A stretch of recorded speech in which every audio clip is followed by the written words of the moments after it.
It's rematch time north of the border as the DC Breeze travel here to Varsity Stadium in Toronto to take on the hometown Rush. This is a rematch of last year's East Division final, both teams jockeying for a spot at championship weekend. It's all coming up next, right here on AUDL Extra.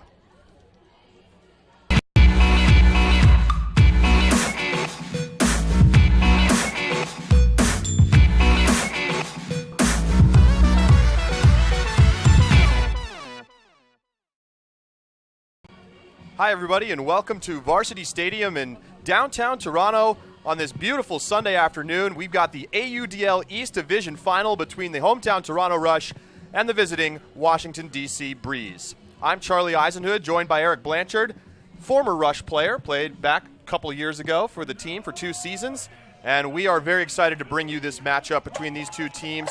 It was an overtime thriller last year as the Breeze came here, the same as today, here in Toronto. They were down late, made a big comeback to tie it up and take it to overtime, where they fell eventually 23-21 in a contentious and exciting game. Eric, a great matchup, of course. We've seen these teams meet 3 times already this season, but it feels like we haven't necessarily seen them play a meaningful full-strength game. What do you see as the keys for Toronto to get back to championship weekend for another season out of the East? Thank you for asking. I think Toronto's keys here are going to be shutting down Alan Kolek here. On both offense and defense, he can basically run the show, as we saw in Montreal on Friday. One of the other things the Rush are going to have to do is head coach Daryl Stanley has put into place some specific defense to shut down Toronto's offense. So we'll be very excited to see that. And I think keys for DC are going to be executing on that and finding different ways to interrupt Toronto's chemistry they have on their offensive line. We talked a little before the game, Eric, about these two teams. You know, last year, DC comes here, and they run their team through different players, really, than we've seen them running through this year. You look at the team last year, Brett Madzuka, Jonathan Goose-Helton, Tom Doy, Nicky Spiva, all players who were getting significant minutes in the final here in the East Final against the Rush. All of those players have moved on to other AUDL teams this season. So you've got more of a DC core. You don't have the imports like Madzuka and Helton, and Nicky Spiva's up in Philadelphia now. So you're seeing them run through some new players, some younger players. We've seen the emergence of Tyler Monroe for their offense. But, you know, in some ways, even though it's the same matchup, DC's got kind of a different looking offensive line, whereas on the other side of the disc, the Rush have the same core that has taken them so far in the AUDL every season since they started. I mean, that's a very good point. I mean, Toronto Rush and Toronto Goat share a big roster, and they have that same offensive chemistry and defensive chemistry they've had for years. Toronto does have some rookies like the McKenzie brothers who've been very effective in defense against Washington in particular this season. But you look at DC this year, and they actually have 15 truck stop players. So they're going to have a lot of that same chemistry and that same offensive and defensive practicing together. They practice twice a week together. Same thing. So it'll be really exciting to see some of that advantage that Toronto had in the past coming from having their professional team and amateur team together. DC Breeze also does now. The Breeze are 2-1 against the Rush this season. Both of the wins coming at home for the Breeze and the loss coming here on the road in Toronto. The Breeze have never won here at Varsity Stadium. They are 0-7 lifetime, which obviously doesn't portend well for their chances today, but at the same time, you have to recognize that the team before this year and maybe last year, just not quite the same. We're going to take a pause here for the national anthems, so get ready. We've got Breeze and Rush coming your way in just a moment.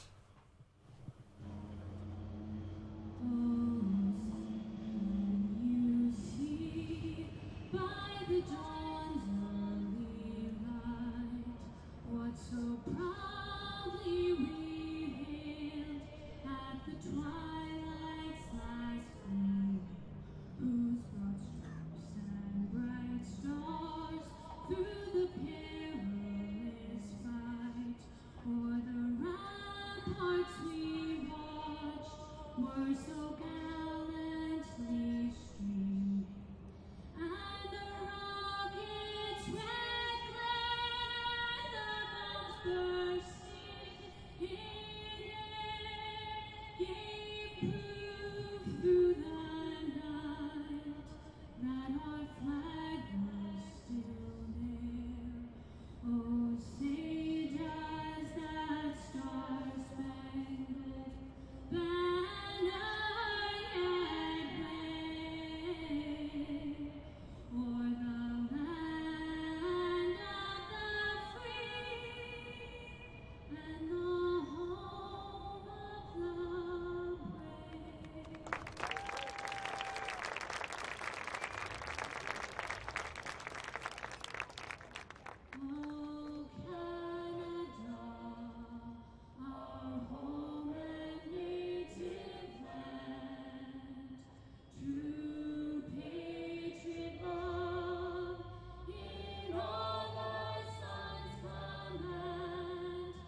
So that gets us through the national anthems, and we are set for game time here in Toronto. Should be a great matchup this afternoon. A lot of people have been waiting for this game all season. Talking about coming into the national anthems there that, you know, Breeze are 2-1 against the Rush. The home team has won every matchup this season, and it's been blowouts for the most part. And part of that is because of the rosters that have gone on the road. We haven't seen the teams at full strength. The Rush lost to the Breeze both times on the second game of a back-to-back, not traveling with their full contingent, and that, of course, makes it difficult to beat a team as good as the Breeze. So you look at some of the results, kind of want to throw those out the window, I feel like, as we get ready for two teams at full strength playing here on Sunday afternoon. Yeah, it's super exciting. I mean, they've had the entire season to prepare for this game. I mean, I think DC has been here so many times in the past. They know this is their gate into the playoffs. You have to think they've been preparing the entire season for this moment.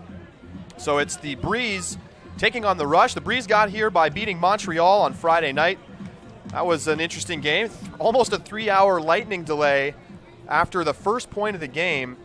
And so, you know, you wonder how that plays with the Breeze's ability to have legs today, because the win over Montreal was not significantly difficult. You know, they only gave up one break in the game. They won fairly handily. They used their entire roster, but at the same time, they didn't finish the game until, you know, nearly midnight.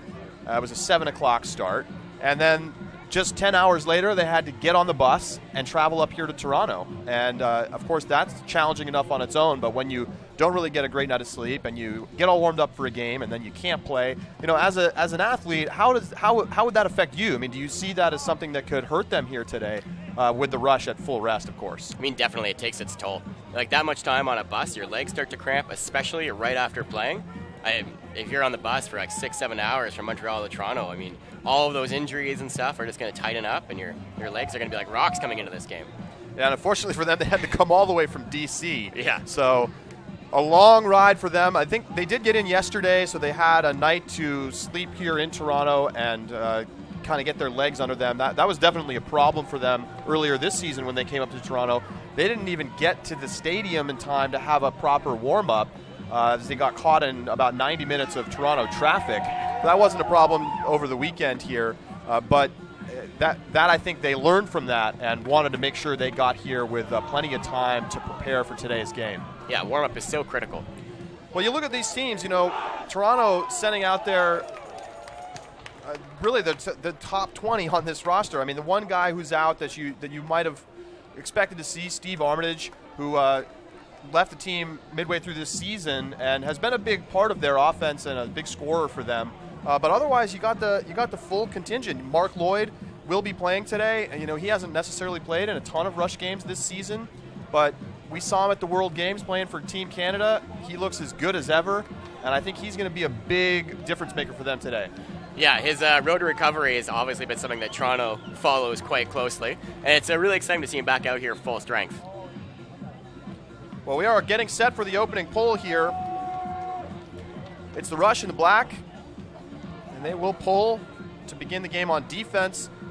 DC is in white with the blue trim, and we are ready for some ultimate in this AUDL East Division final.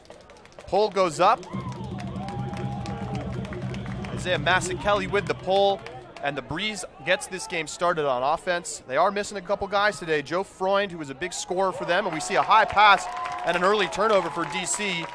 Just to finish the thought, Joe Freund not here today after having a great game on Friday night, so we'll see how the offense does without him. Massey-Kelly for Toronto as they look for an early break. Hits Mark Lloyd underneath. He immediately steps into a big forehand, and it drops in on the far side and is hauled in by Jeff Powell for the early break for the Rush.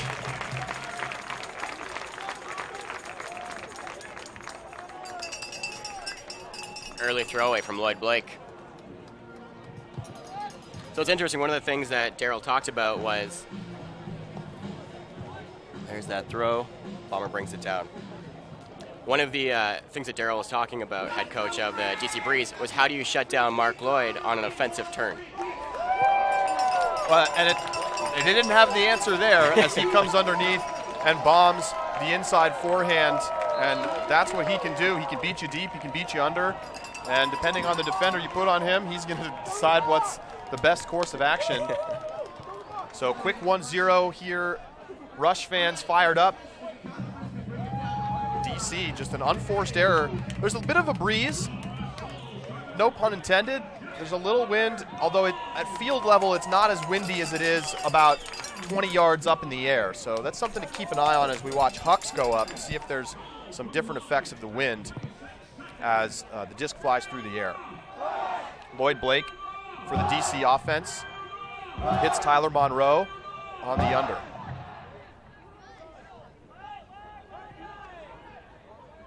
At Kerrigan, looking for Wodach.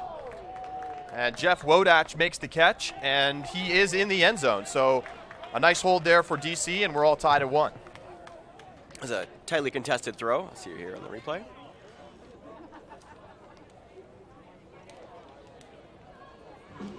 Jeremy Norton, another rookie for the Toronto Rush, and Mario Zlatic, another rookie for the Toronto Rush this year. Both playing very well. Yeah, and Wodach, big veteran cutter for the Breeze. A tough cover for anyone.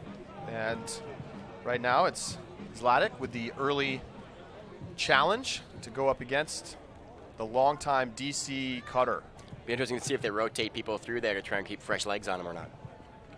I think fatigue going to be a factor in today's game, and of course that favors the Rush with the Breeze having played on Friday evening. Our first look at the Toronto offensive line, and it will get centered up to Thompson McKnight.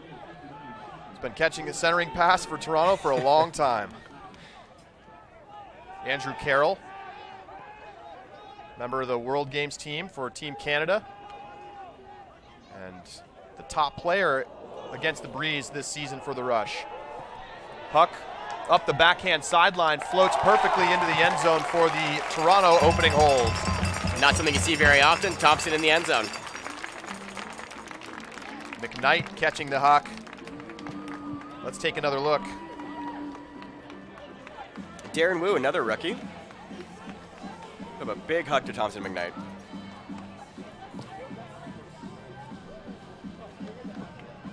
Well, a good start for Toronto. Yeah. They get a break on the first point after a DC throwaway, and their offense looks flawless on their first chance.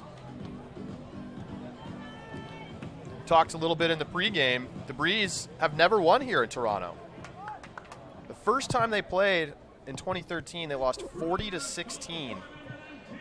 Now, that was a very different looking Breeze team than what we saw the last couple of seasons. Last year they lost 24-23 and then 23-21 in the playoffs as we watch that pull go out the back of the end zone. And then lost 26-20 earlier this season on their road trip up here. We are going to see Alan Kolick bringing the disc to the line. Kolick, a huge player for DC, probably the best all-around player on the team, can give them lots of offense and defense, and he will take it to the brick mark for the Breeze. Rush putting on a double team. And a whistle and a stall out.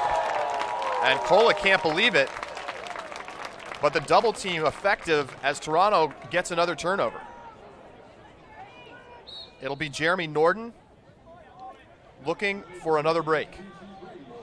And that pass dangerous and tipped, but Breton Tan does a nice job to make the catch. Norton swings out to Lloyd. Lloyd up the line to Norton.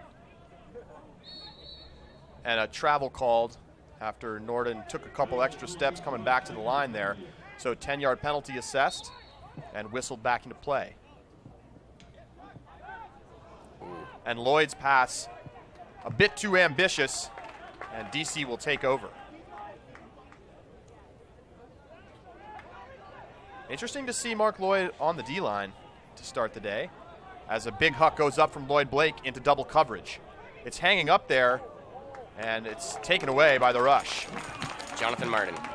Jonathan Martin, tremendous defender for this Rush team. Lloyd catches in traffic. Jason Hune. And now a flat flick to the end zone. And Mark Lloyd on the board. Toronto takes a 3-1 lead.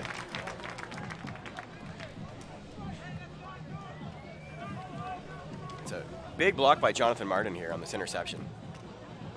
Nope, we're seeing the goal. Jonathan Martin also on the assist, throwing it into Mark Lloyd. Jonathan Martin is definitely somebody you want to avoid throwing those 50-50 shots into, as he's very good in the air. And he's another player who hasn't necessarily been on the roster for a lot of the regular season games, but when push comes to shove in the AUDL and the big guns show up in the playoffs, all of a sudden you see those top teams winning again. As of course, we have a lot of playoff games this weekend, some already in the books. Dallas took down Raleigh on the road to get back to championship weekend as they look to defend their title. Los Angeles beat San Jose last night in the first round of the West playoffs, so the Aviators will take on the FlameThrowers later today. And in the Midwest, Madison beat Pittsburgh, and they're back to championship weekend. So the early season favorites showing why they deserve the title. DC's offense working through Markham Schaffner, who didn't play on Friday's game against Montreal. Nate Castine coming over to the O-line, try to provide a little extra support. Delrico Johnson. He hits Matthew McDonald.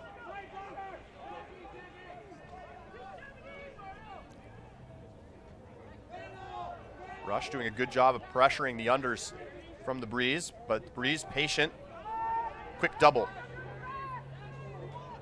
And no call there. Stahl getting high, forced to take a difficult reset, and Johnson is there to collect it. Good use of the double team early from the rush. Yeah, something we haven't seen be as effective as you think it would be in this. And a pass from David Bloodgood hits the turf. He's looking for a call, and he's not going to get it. Breeze a little frustrated with the referees in this first quarter. Puck from the rush. Too low. And no chance for Mike McKenzie to catch up to that one. 7.5 to go here in the first quarter. Rush up 2 breaks. Looked like DC was struggling a little bit getting movement started in their vertical stack. A bomb from Schaffner. And too much.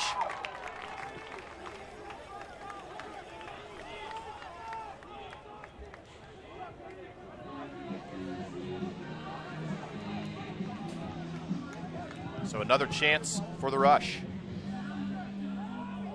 Oh, and a poach block across the middle on a dangerous pass. Block credited to David Bloodgood. Castine looking to the end zone. Kind of a dangerous pass there, but he gets it into Schaffner, and DC holds after a tough point. You can't think either team is really happy with the offense that was shown there. And these are two really good offensive teams as we take another look at the swing around and the slightly dangerous pass there, but plenty of time for Schaffner to get there. It seems both teams just seem a little careless with the disc, and I think you see that a lot in games where there's a lot of turns early. The offense seems to just relax a little bit. We get a little looser with their decisions. But they're going to need to tighten up if they want to bring this game back. In terms of offensive efficiency, these were the two top teams in the East. The Breeze converting nearly 70% of their offensive points, and the Rush just a percentage points behind that.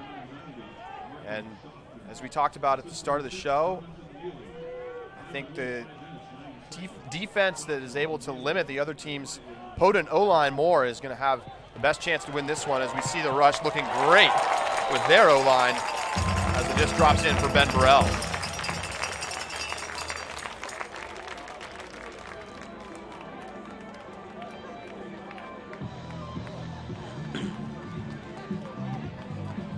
Cam Harris is another one of those Rush players that's so dangerous, either striking deep or if you let him in, he's just going to throw the bomb anyway.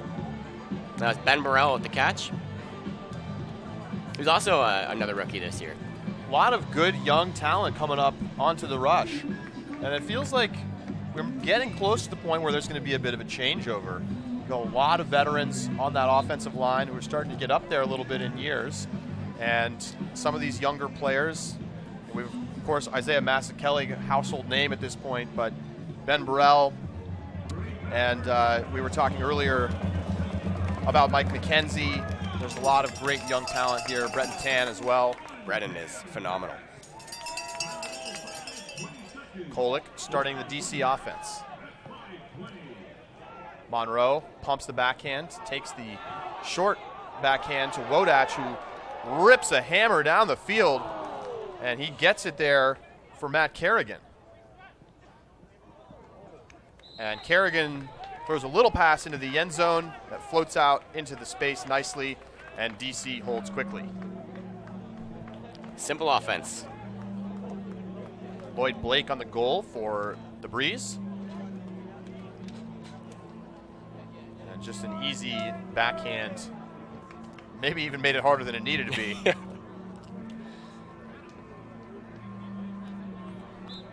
That was a great cut. Hard fake in and then just took off and never came back. 6 minutes, 15 seconds to go here in the first.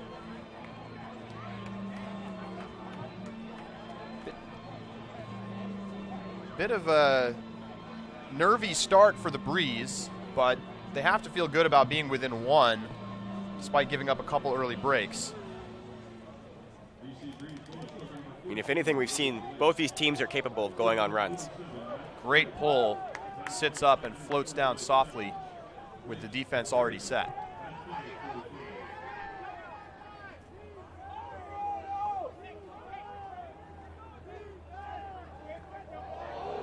Oh, and a missed pass as Andrew Carroll got free in the reset. But a bad throw gives it to the Breeze, and it's their first break chance of the game. McDonald working in the backfield with Kolick. Kolick drops in a hammer for Brian Marshall. Quickly moved to Kevin Moldenhauer. Nice throw out into space by Moldenhauer for Markham Schaffner. Now looking to the end zone. Big Sky. McDonald climbs the ladder and gets a break to tie it at 4.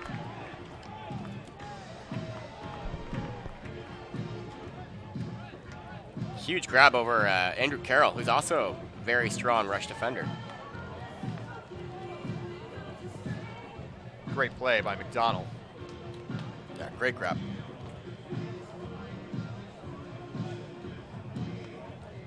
And McDonald has been a player who has slowly risen up from basically being an unknown league player. He made it onto Boston Ironside in the club division and eventually made his way down to DC, started playing for the Breeze. He was a really good defender, and he's continued to add pieces to his game to the point where now he's an offensive threat, both with the disc in his hands and, as we saw there, downfield. He's a big receiver. Rush offense just giving up their first break, back out, looking to retake the lead.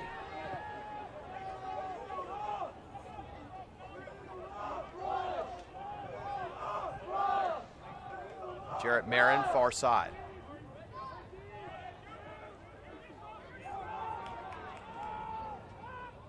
Oh, and a nice grab in the middle by Jason Hune after the throw a bit high. Tan. Norden. Tan swings it over to Jeff Powell, and Powell goes into the end zone for the score. Mark Lloyd gets his second goal of the game. What's interesting there is the rush, actually, that's their full D-line that went out there. Did not give their O-line a second opportunity to try.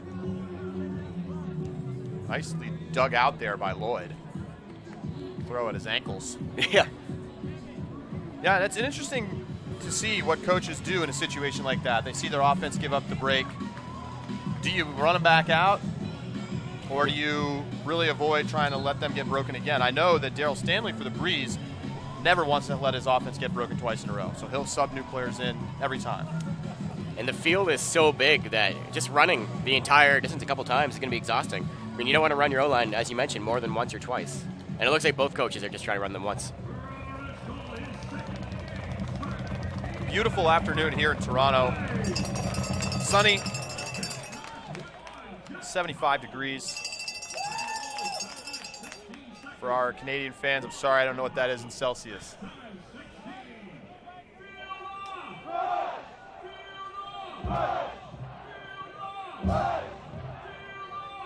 Breeze working with the handlers. Nathan Pryor finds Kolick. Jeff Wodach slashes and gets open. Brief double team. And then Wodach pops a little backhand back to the dump. Big Huck looking for Wodach. Oh, it's no. Tipped. It's tipped up again and caught. Oh, my. Jeff Wodach hauls it in. And he has to be resuscitated after that one. Wow, what a box out, too. And you see the veteran savvy here on display. He just misses it with his left hand, but it tips up, and he's able to make the catch on the second effort.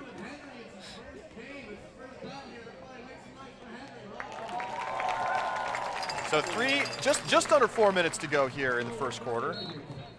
Eric, what are you seeing so far? Looks like DC starting to find their legs, find their focus, and be able to slow down the rush a little bit and find their throws. I think at the start we saw maybe it was nerves, maybe it was lack of focus, but both teams seem to just be not taking a lot of care with the disc. A little wild. Yeah. And it looks like DC's receivers are back on point. Pole dropping in just in front of the 10-yard line. Bit of an unusual field configuration here in Toronto. It's a 70-yard field instead of the normal 80-yard field because of the Canadian football sizing.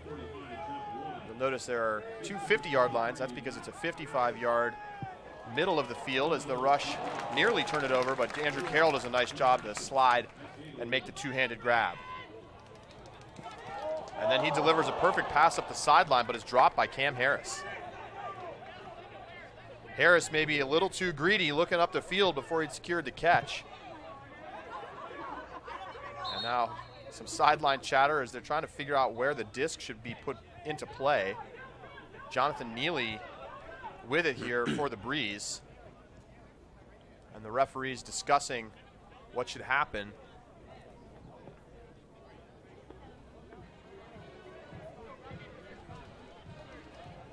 And they're going to move Neely back.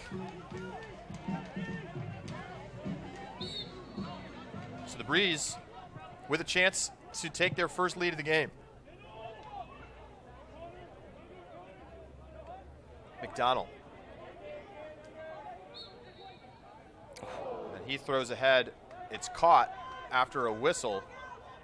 So it will go back to McDonald.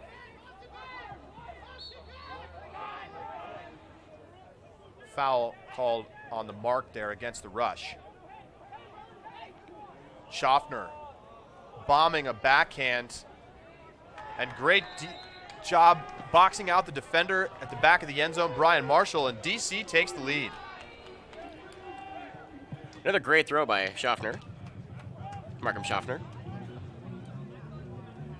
Seems to have a good eye for finding the open player and just being able to put a throw up into that space where only he can get it there.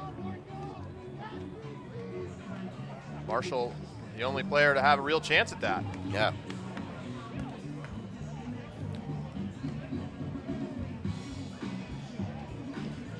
So we're back on serve as DC got 2 breaks back in the last few points after the rush opened up the early 2-break advantage. So it's going to be a game of runs again. And that's what it was last time these two teams faced off in the East Final in 2016. Rush surged ahead. DC brought it back. Rush went out in front by 4 or 5 again. And somehow the Breeze able to claw all the way back and tie it up with a crazy late no pull as we see a run through easy block for Chuck Cantone. And Toronto giving the disc away on offense. David Bloodgood finds McDonald. Backhand of the end zone. A whistle. And a layout block from the Rush, but a whistle is going to keep possession with the Breeze. And perhaps a timeout call. Trying to see the signal here from the referees. Oh, it was a pick call. 10-yard penalty. According to the PA announcer. So, yeah, 10-yard penalty against the Breeze. Very fortunate they get the disc back after the turnover.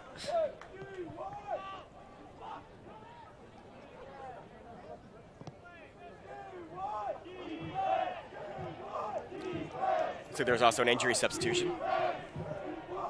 Jarrett Marin's now off the field. So McDonald with the disc. Breeze now with a chance to extend the lead. Kolick. Disc swings for David Shields. Shields looking to the end zone, and he drops it in easily. And it's 7-5 DC. Great throw to Nate Castine, and great cut. They've been doing a great job of isolating one player at a time and cutting out of that vertical stack. Like you've seen both times they've had a stoppage of play. They've run an offense where they're just basically looking at one player at the top of the stack. Castine hauls in the score. Now under 2 to go in the first quarter. DC's up a break. Got ourselves a game. We absolutely do.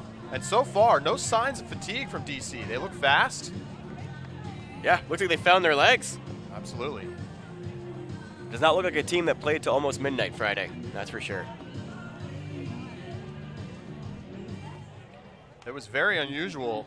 They played 1 point, it took about 30 seconds, and then 2 hours and 45 minutes of delay. But a fairly comfortable win for the Breeze. It's a big layout in the lane. Rush. Working out of a horizontal. Comes around to Thompson McKnight. Bounce to the sideline for Harris.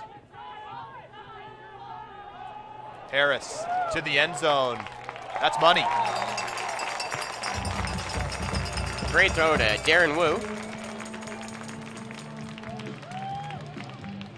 Number 44 for the Toronto Rush.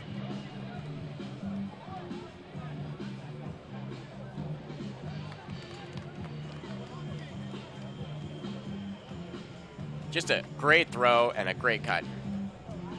Cam Harris again showing how dangerous he can be with that disc when he's backfield.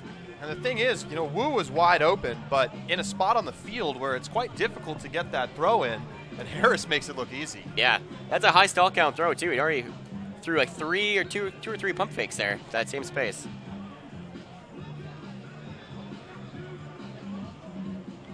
Rush defense getting ready. Breeze O-line had a bit of a breather. Get back out as time begins to wind down here in the first quarter. Kolick catches the centering pass. Wodach being used as a undercutter a lot here in the early parts of the Breeze possessions. Oh, and an undercut there from Max Castle. He got hit as he came through, and I think we may have had an integrity call there. Mike McKenzie clearly stripped that from Castle. No call initially, but then a whistle after McKenzie invokes the integrity rule. Love to see that. I feel like these two teams have a great deal of respect for each other. They play against each other a lot. And McKenzie, after invoking the integrity rule, shows a little disrespect with the hand block.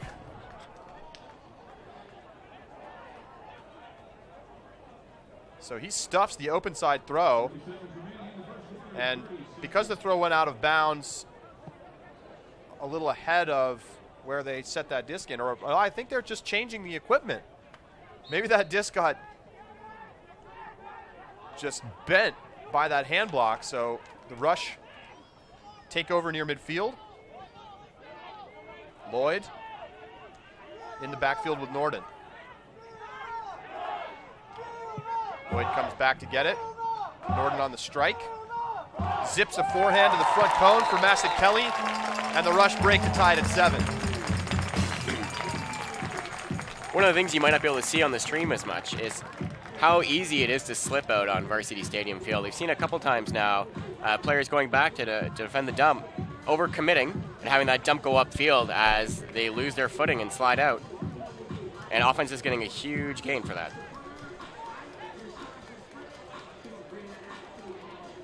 Great flow. Good open side flow, absolutely. Yeah.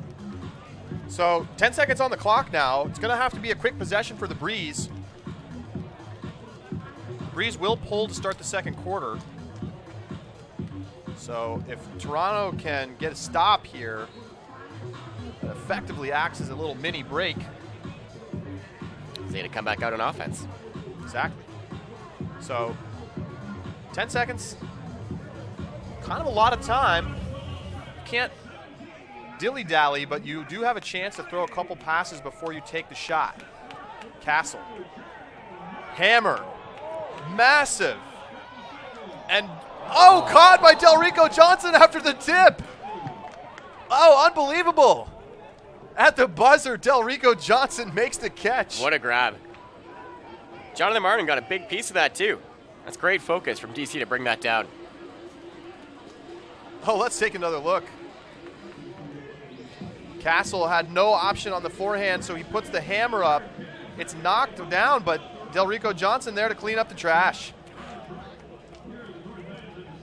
And that will bring us to the end of the first quarter with the score DC 8, Toronto 7. Got a good one on our hands, folks. Sit tight. We'll be right back.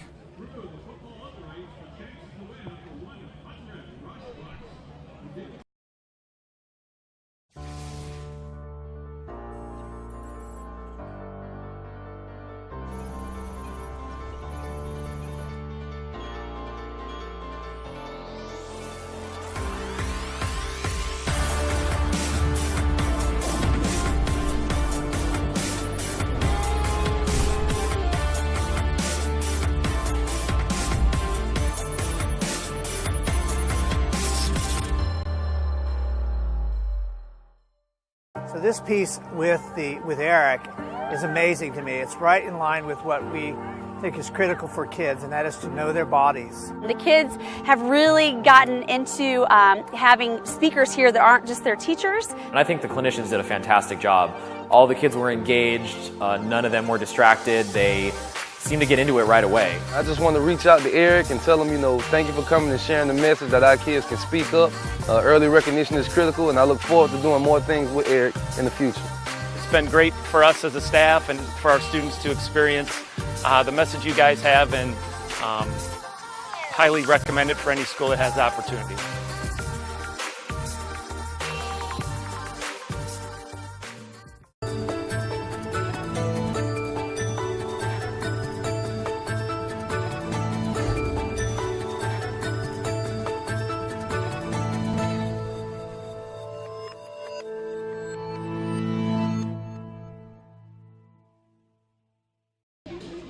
Welcome back to Varsity Stadium, where the DC Breeze have an 8-7 lead on the Toronto Rush here at the end of the first quarter. Great, exciting first quarter. Eric, we had some turnovers early, but both offenses started to dial it in, and then we got a wild end of the quarter as Delrico Johnson caught a crazy circus catch off the tip D. Yeah. Seems like DC's receivers are on point now. They've woken up, they're dialed in, they're focused. They are coming down with some catches.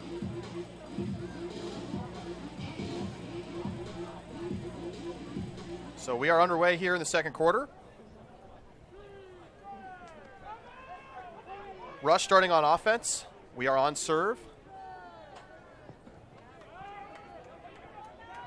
Cam Harris. High backhand to Carroll. Carroll's pass.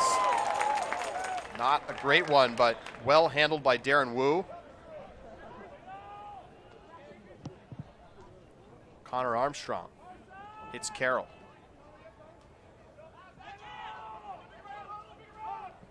Forehand to the front of the end zone. Caught for the score. To Ben Burrell.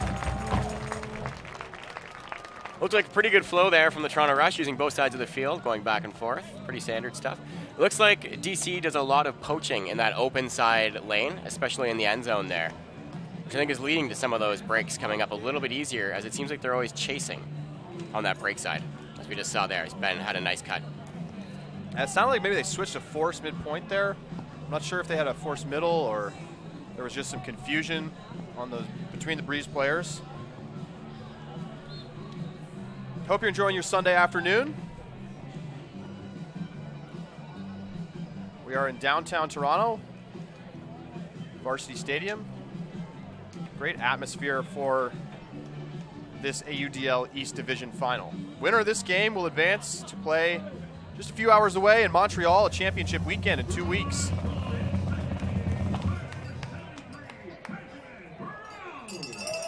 Breeze quickly to midfield. Wodach swings to Blake. Blake pumps the forehand, then takes the forehand, and it's taken away. Maybe a split second too much waiting.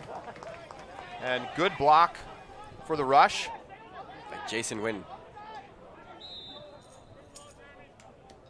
And a timeout called.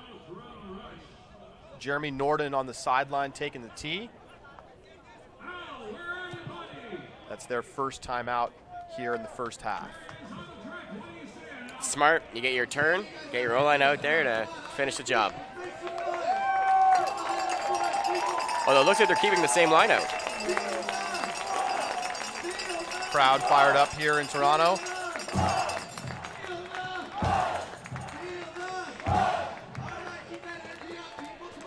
And, you know, Toronto has long been known for liking to draw up plays coming out of timeouts, dead disc situations. What do you think we'll see here? From here, I think we still have Norden with the disc.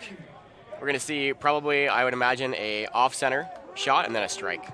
I think Toronto obviously likes their strike game, and they got a lot of big receivers out there.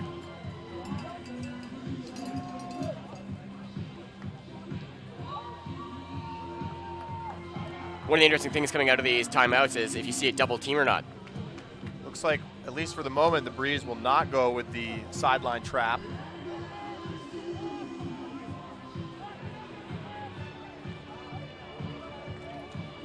Norden with the disc, Neely setting the mark.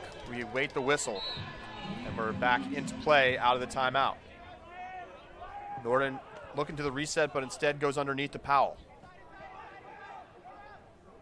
Powell, maybe through some contact, finds Norden. Norden thought he may have gotten away with an extra step, but he did not. He gets rung up for 10 yards. Definitely trying to step into that backhand. Swing to Lloyd. Lloyd firing deep for Massett Kelly. Oh, that's good. Great throw.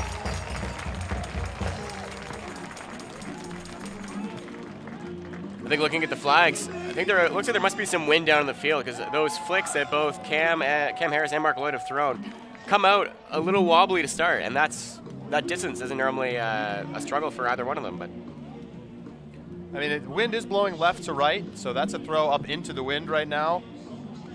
And again, it's kind of difficult to tell from up here how windy it is down at field level. But you saw a lot of power on that throw from Lloyd, and it didn't go that far. So barely cleared the stack.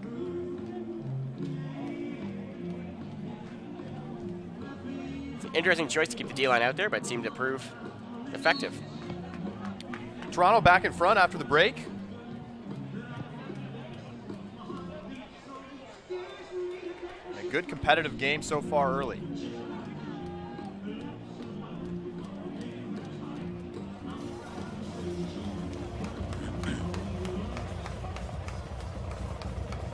Bull drops down and gets checked in right at the back of the end zone by DC.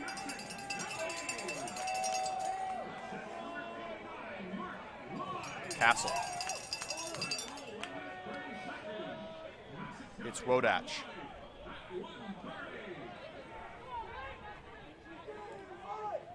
Monroe looks to the reset, finds Pryor.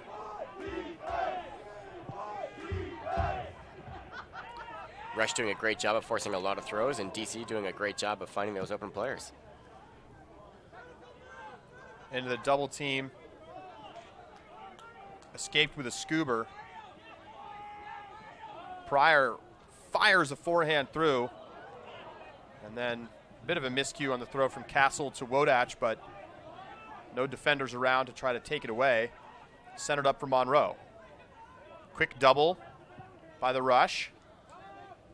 Kolick lethal with that left-handed throw. Monroe. And gets bumped on the mark, and a 10-yard penalty and some jawing maybe between Monroe and his defender. Looks like he reached out for a 5. Yeah, and extend the hand for the high five, didn't get it. So a little chippiness working its way into this game. That's Tyler Monroe and Mario Zlatic. Kolick. Dropped off for Pryor. And a whistle. More pushing from Mario Zlatic and Tyler Monroe. So a physical battle between those two. And we'll talk a little bit about the history between these teams after this point. Pryor. Blake working in the backfield. Pryor catches it on the near sideline. Has to put up a high pass, and it's intercepted. Great defense in the red zone by the Rush. Immediately looking deep. Jeff Lindquist just bombs one up there. And look at the box out and the score from the Rush.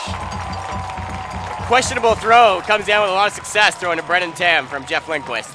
And Tan was having to body out that entire time. Watch it again.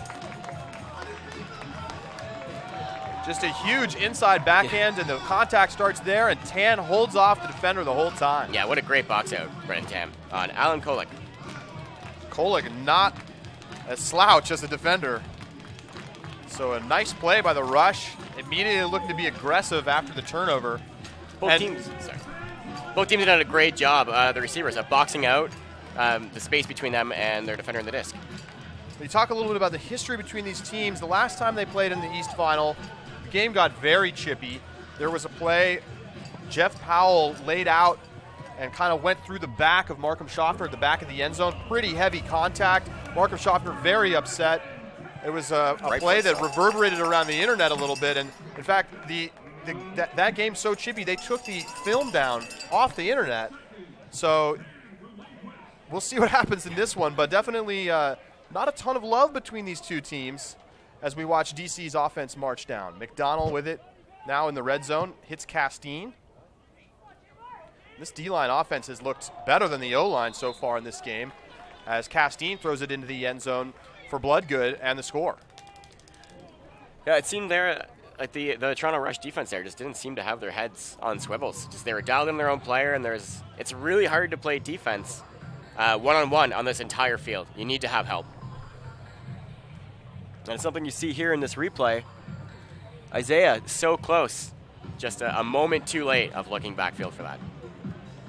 And DC does a great job again of isolating a single player and cutting that space. It's really hard to play defense against that. 7:48 to go here in the first half.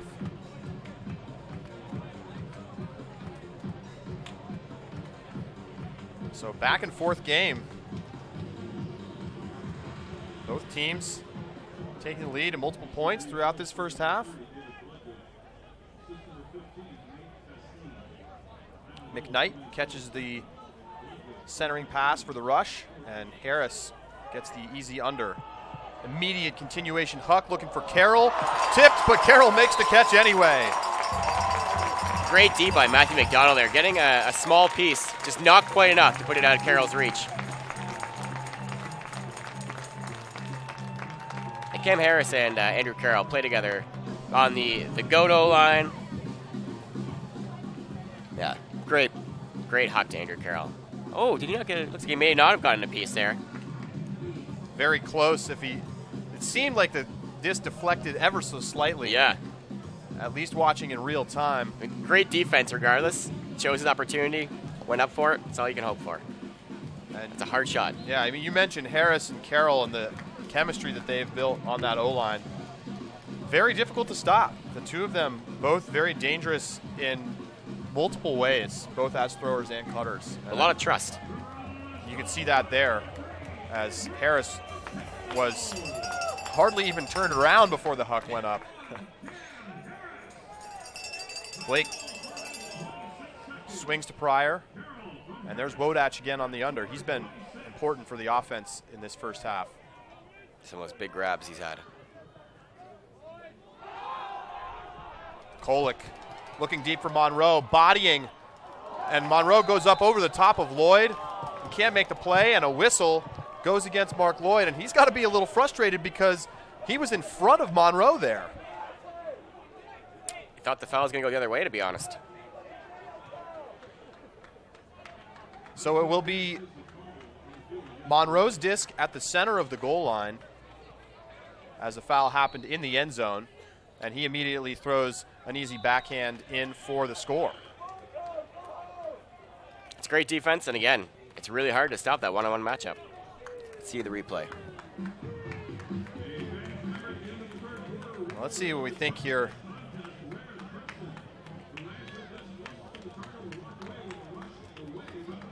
And it looks like we've only got the tail end of that defensive situation. Take another look at the score, but not much to see here, just easy middle of the stack. It'll be interesting to see that if we get the opportunity at some point, because it looked like Mark Lloyd had in front, as you mentioned, the position on him. They drew that foul.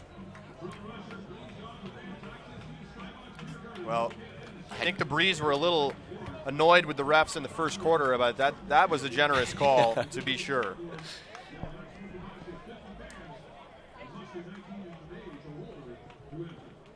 Nearing the midway point of the second quarter, Rush on offense. Some flexes in the lane from the Breeze. Try to slow down the early hucks from this Toronto offense. McKnight working against Moldenhauer.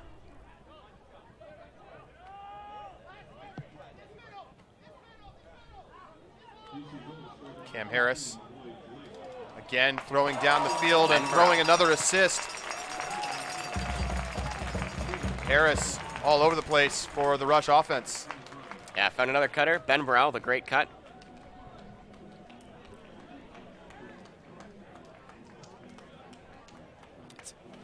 Curious to see it. We had a Daryl Stanley talked at the start of the game about how they need to shut down that Toronto's offensive vertical stack. And at some points they do a great job where it seems that they just stifle that Rush offense. But other times, once they get moving, it's so hard to remind yourself to play in that system and that stuff you talked about at the start of the game when it's a player is running.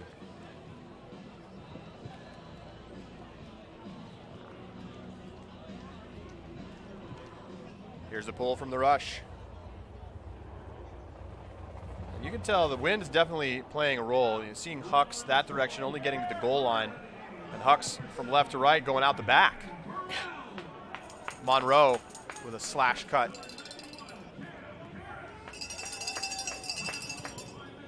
Good swing to Pryor.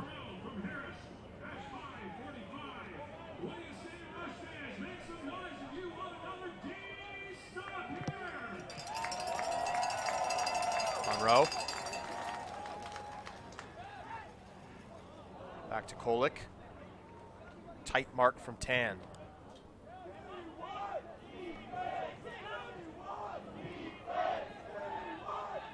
Kolick swings to Blake. And they go all the way across. Vertical stack here from the Breeze.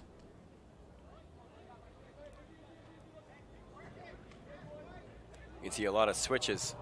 To the end zone. Too far.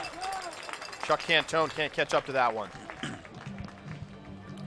Rush did a great job there of a lot of switches on the handler movement and trying to contain any of that backfield movement side to side. A lot of switchings.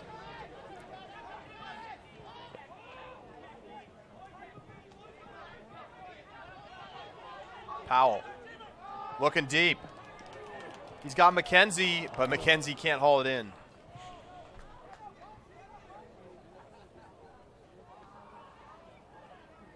So the Breeze back on offense. Kolick. Just good one-on-one coverage out of the stack from the Rush. timeout taken by the Breeze, and you can see why. Yeah, it did not look like he had a lot of options to throw to there. I think one of the things you can see that's so effective is Alan Kolek out there plays defense on the entire field a lot of the time. You could hear head coach Sachin Reyna yelling at Mark Lloyd to keep him busy, not to let him watch the play, so he has an opportunity to play defense on the rest of the field.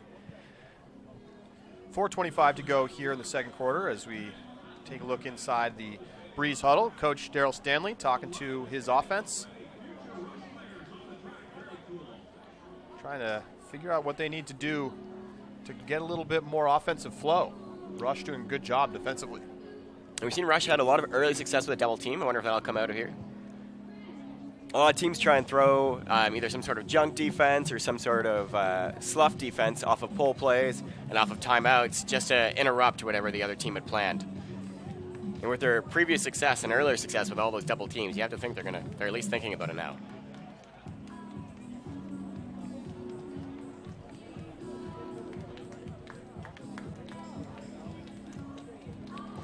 Lots of sunshine today in Toronto.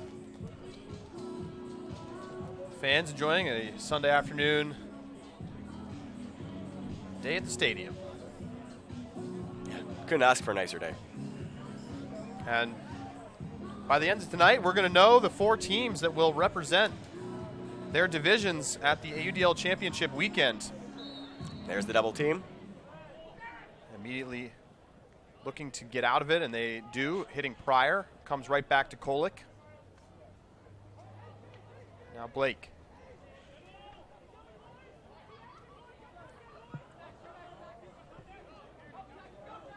Quick double flash there. Nearly forcing a turnover, but Pryor does a good job of adjusting to go catch that one. Cantone to Kolek. A lot of Breeze players behind the disc. Perhaps a little tired, and look at the shot to Blake in the breadbasket and the score for DC. Yeah, it's a great rundown. DC did a great job there of moving the disc back and forth to handlers until they found one of their cutters. They just separated from their defender and hit him. And Lloyd Blake has, after that early turnover, has been playing really well. Super steady handler for them, and you can see releasing here. Great throw. Kolek drops it in. A lefty backhand. Natural lefty. Oh, I guess that makes sense. And I mean, it's a huge advantage. You know, you get so used to playing against a right-handed thrower that difference in change of pace and style that a lefty can bring can really be challenging. And there are a few that do it better than Alan Kolek. Here comes the pull from the Breeze. Markham Schaffner on the pull. Do you like how he plays, or are you just a big fan of his golden lush locks? McKnight will just pick it up 15 yards in front of the end zone.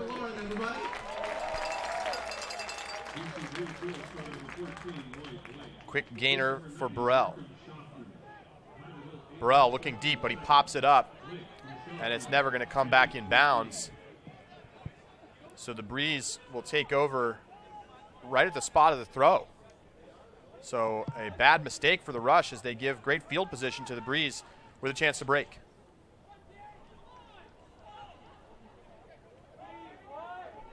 Looks like they've made a small communication error on the Rush here as they seem to have left one of the handlers open.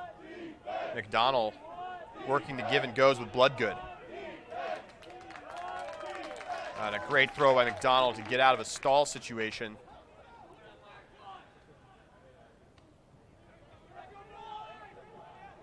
Again, in the hands of McDonald. Dropped off for Johnson.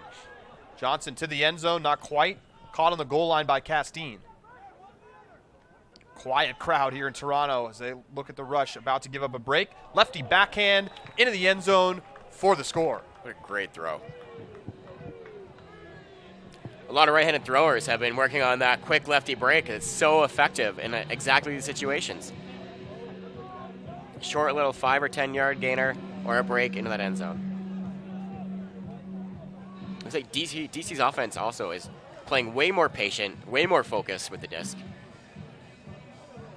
Yeah, I mean, we've seen both teams kind of seesaw back and forth with the quality of play from their offense. And hence the score has done the same. As you mentioned, these are two of the strongest offensive teams, especially in this division. So Toronto has represented the East at championship weekend every year since the teams start. And they certainly don't want to end that streak this year. They lost to the Dallas Roughnecks in the semifinals at last year's championship weekend in Madison. it's a great pull by DC. All the way to the back corner. See if they can take advantage with an early set defense. Jeremy Norden going one-on-one with Moldenhauer. And bit of a zony look here from DC. DC's had success getting turns early with like a 2-3-2 kind of look. Stahl getting high and forced to put up a big backhand into a pile, and it's knocked down by Rowan. And Jeff Powell wanted a foul call, didn't get it, and DC takes over. Under 2 to go here in the first half.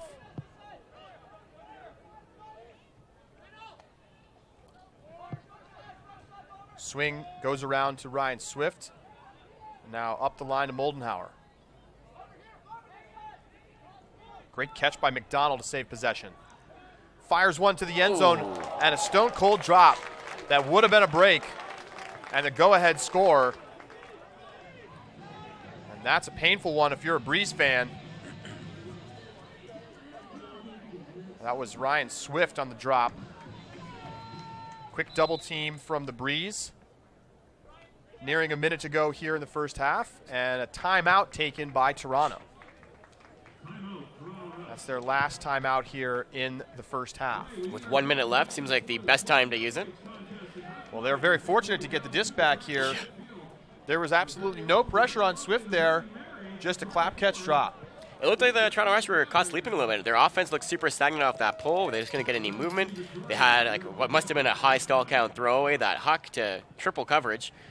And then on defense, like they had DC Breeze had wide open players. Like as you mentioned, just an unlucky drop. It's not good defense. So 1:08 to go here coming out of the timeout. Lots of time for Toronto and their offense.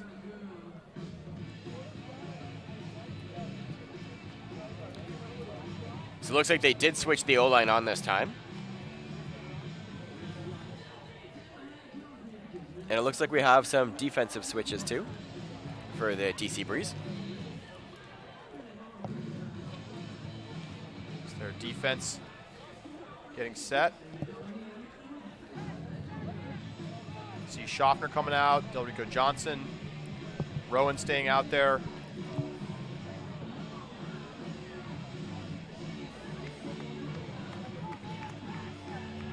So it'll be Thompson McKnight standing over the disc. So we see a pretty standard O-line here from the Rush. Jeff Lindquist out there in the stack. Connor Armstrong in the backfield with McKnight. Quick swing to Harris. Carroll comes underneath, swings it around to Armstrong.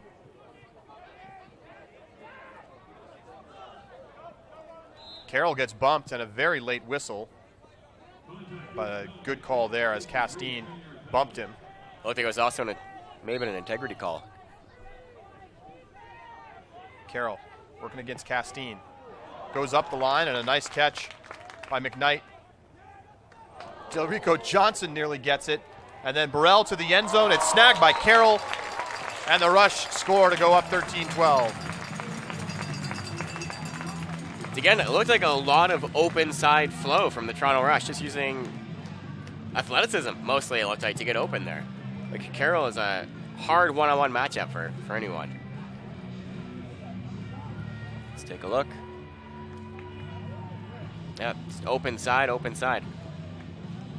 It's like the Rush did a lot of players starting in the handler spot and striking upfield that point.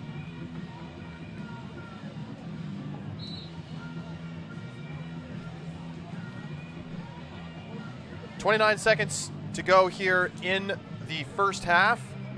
So DC's offense will have plenty of time to score.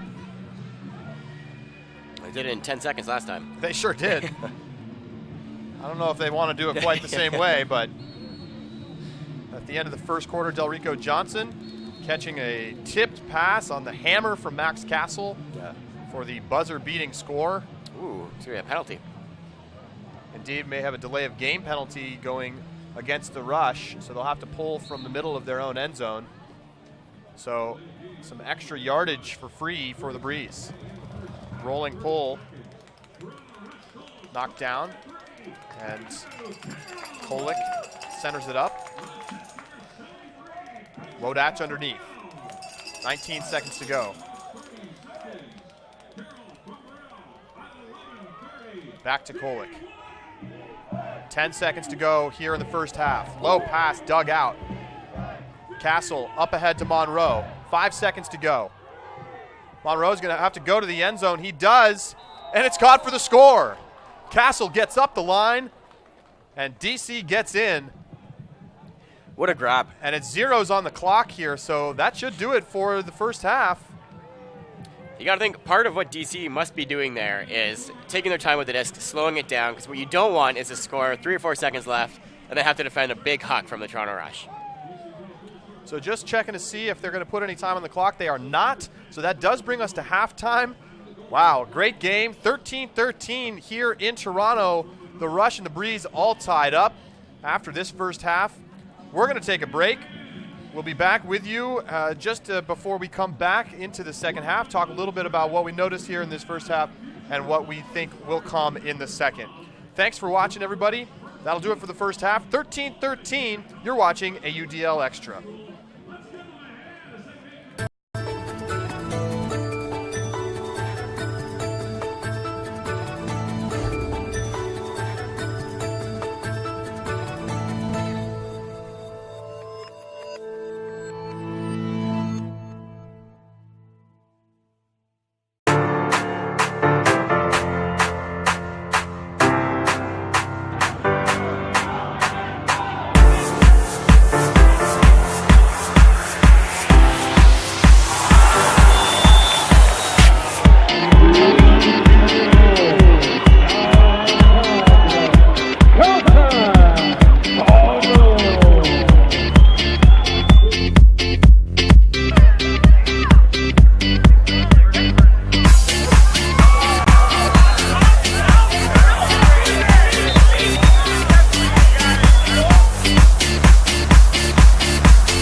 How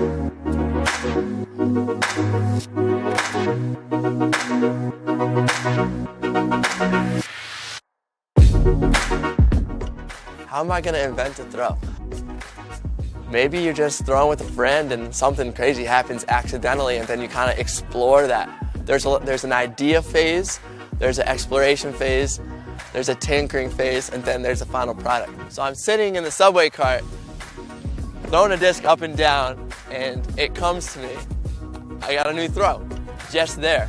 And I started like clapping, and the disc would shoot out of my hand. So, day one of the new throw. Forgive me if it's not great yet, but let's see what it looks like. Unnamed, untitled. Okay.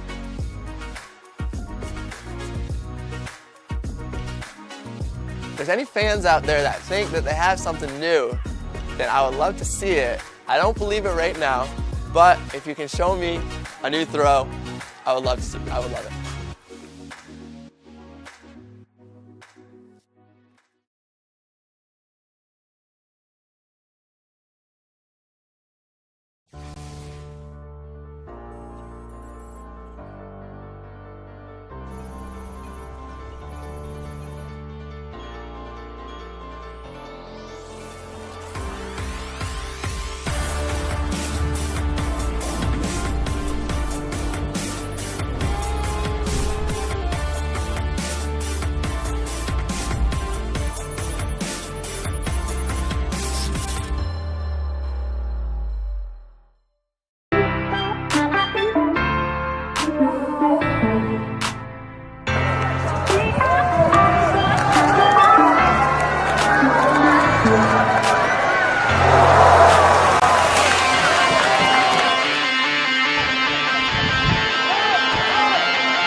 This piece with Eric is amazing to me. It's right in line with what we think is critical for kids, and that is to know their bodies. The kids have really gotten into having speakers here that aren't just their teachers. And I think the clinicians did a fantastic job. All the kids were engaged, none of them were distracted. They seemed to get into it right away. I just want to reach out to Eric and tell him, thank you for coming and sharing the message that our kids can speak up. Early recognition is critical, and I look forward to doing more things with Eric in the future. It's been great for us as a staff and for our students to experience the message you guys have, and highly recommend it for any school that has the opportunity.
Hi, everybody, and welcome back to Varsity Stadium in downtown Toronto, where the Toronto Rush and the DC Breeze are all tied at 13 here at halftime. Charlie Eisenhood, Eric Blanchard, former Rush player, joining you here on the broadcast. Thanks so much for being with us. And Eric, a great first half. Back and forth, exciting ultimate, some big plays, some good defense, and some really even better offense. Yeah, it's been really exciting so far. I think the Toronto Rush have done a poor job so far of shutting down the offense of Schaffner and Kolek. They've just done, these are two guys that can throw basically anywhere, anything it seems, and the Toronto Rush are doing a very poor job, I think, so far of containing that. Most of those hucks have come up from one of those two guys throwing to a wide range of different DC Breeze receivers. And it feels like that's one of the hard parts about it, is that they make everybody on the field so dangerous that you just can't focus on your downfield matchups. You really have to focus, I think, on your handler matchups, which I think is unique to a lot of teams. And on the other side, we have Rush, and they have a hard time, it looks like, shutting down Andrew Carroll. It seems to be everywhere right now, and Cam Harris.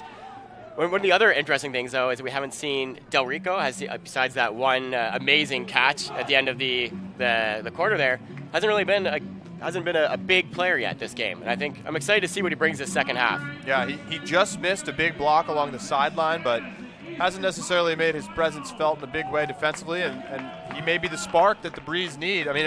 Right now it feels like this game could go either way. Yeah. Both teams clearly have the tools to get breaks. They have shown signs of being able to put together very, very strong offensive possessions. It doesn't feel like one team has gotten lucky to get here. The calls from the refs have gone both ways. It's just strong ultimate to start the first half, and I think we're going to be in for an exciting one down the stretch. We are getting set to begin the second half here. 12 minutes on the clock. As we get into the second half, fatigue is going to be a bigger part of this third and especially the fourth quarter. I think that's one thing to watch. DC a year ago ran out of legs in overtime lost by 2 after expending a ton of energy just to get back into the game. So if they can keep it close, have a chance to strike late, that may be what they need to do to take a win and get to championship weekend for the first time and send a representative from the East other than the Toronto Rush for the first time. Pull goes out of bounds, so DC will start with it at the brick mark. It's Schaffner. And Schaffner just throws a poor pass as he looked there for Matt Kerrigan, but it was easily blocked by Mike McKenzie in the lane. And now a little blading swing pass and then a punch back into the middle for McKenzie. He's got bookends, and Toronto has an early second half lead. Yeah, great heads-up defense by McKenzie. The Toronto Rush came out again there with a double team to start the play, forced the disc off to a sideline where it's easier to play defense on, and then just play defense on the field. A high stall throw from Mario Zlatic, finding Jeff Powell. Pops it into McKenzie for bookends. So a quick possession. Just 21 seconds elapsed there for the Rush to get the block and then the break. And they're back in front by 1.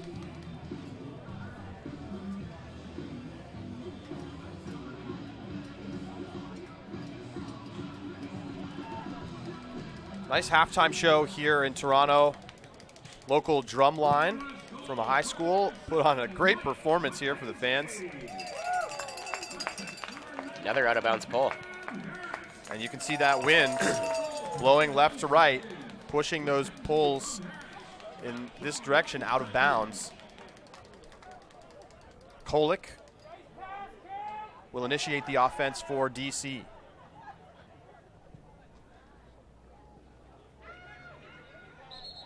Quick swing and a whistle. Looks like a travel. Maybe just a bit too casual there by Kolick as he stepped around to throw to Pryor.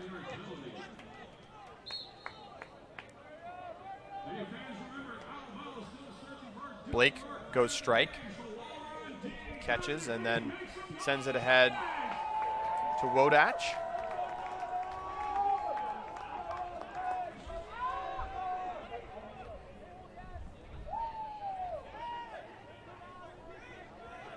Blake.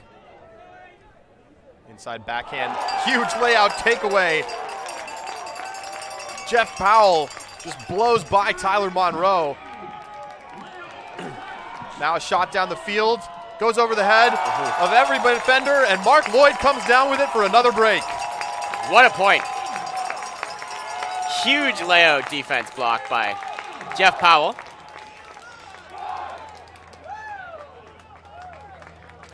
I was about to mention, we haven't seen that much of Jeff this game yet, but there he is. Let's take a look at this one. And just a man's block underneath. And then the Rush go the other direction and get it to Mark Lloyd over the top. Yes. Such a big physical player and able to capitalize really quickly on that turn. 11:01 to go.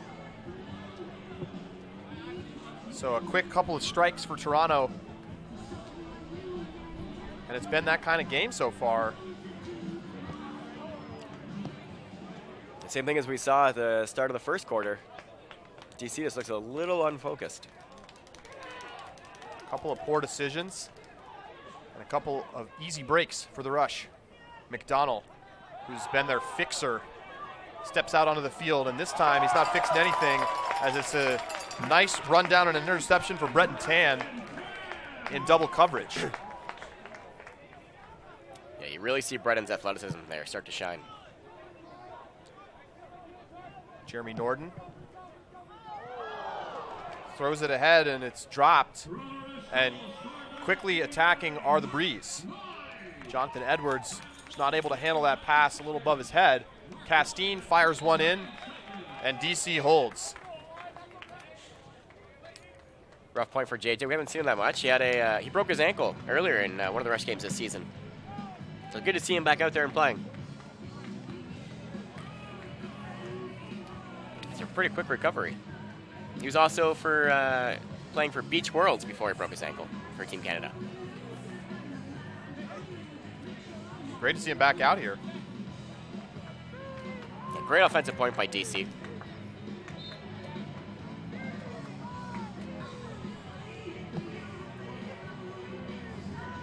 .10:21 to go, third quarter.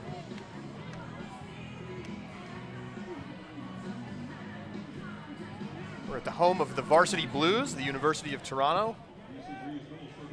Great stadium. This pole floats down about 20 yards in front of the end zone.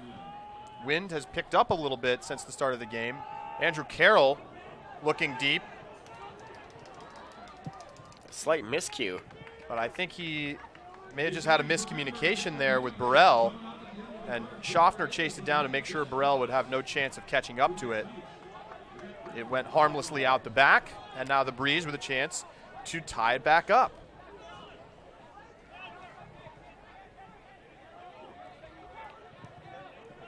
Schaffner takes a timeout. So agile with the disc.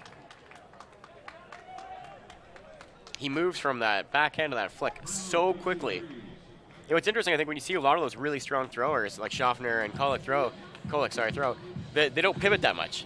Like, I feel like a lot of these players, when they pivot, you know that's when the throw is going to be. Instead, they stay upright, stationary, with a really strong core, and is able to move from backhand to flick so quickly. It's really hard to guard. I think that's something we're going to continue to see develop among great throwers, is the ability to get, not only to make big throws, but to make them in small windows and to generate power without needing a huge windup that obviously signals the defense that you're about to throw it, allowing them to move the mark. Like, a lot of those big flick hooks come out so fast now. No, very little windup. DC, chance to get some substitutions onto the field as they look to put in a break. 9:44 on the clock. It's going to be interesting to see what the Rush do here defensively.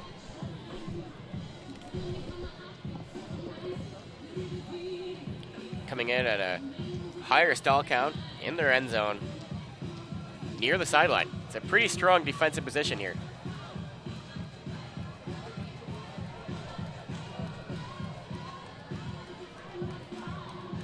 You think you're going to want to overload players near the disc, having one help deep, and hoping for a low percentage shot. And a penalty. Perhaps a delay of game against the Breeze for taking a little too long out of the timeout. But they may have decided they were willing to just take the 10-yard penalty and make sure they had exactly what they wanted on offense. Kolick. Big swing right against the back line.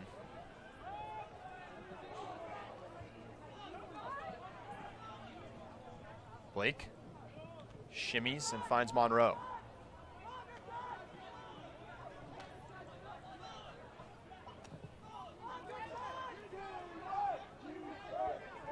Kolick's pass hits the turf a little too quick, and a good mark from Tan. Tan has been giving his marks trouble all game. Now a shot from McKenzie. He's got it. A great throw from, looks like Marin to McKenzie. Yeah, Brian Tan's defense, he's so quick on his feet and so agile. He's a great matchup for both Schaffner and Kolick.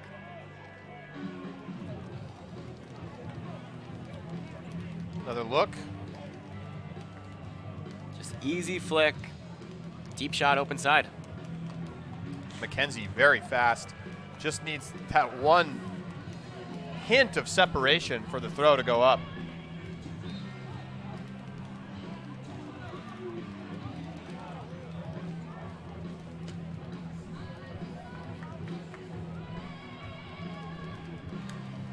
Jeremy Norton doing a great job of placing in a spot where only McKenzie can get to.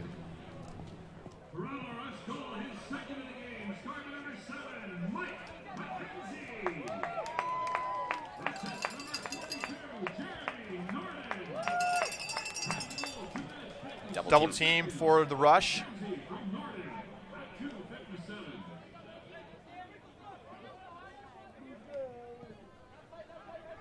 It's a zone look.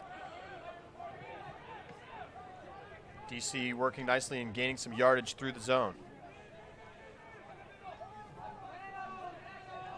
Neely.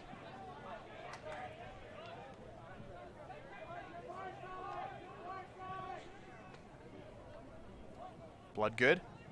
Oh, and Bloodgood's pass misses the target. Yeah, Schaffner got a hand on it, just couldn't bring it in. And well out in front of Schaffner. Mark Lloyd picks it up for the rush. Looks up the field immediately. Heavy contact. Del Rico Johnson crashing into Jonathan Martin. Martin makes the catch and will take the 10-yard penalty.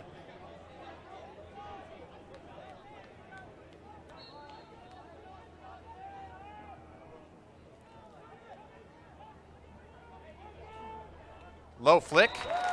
End zone. Rush break. Talking about those small windows of good throwers being able to hit. It's a great shot from Jeremy Norton again.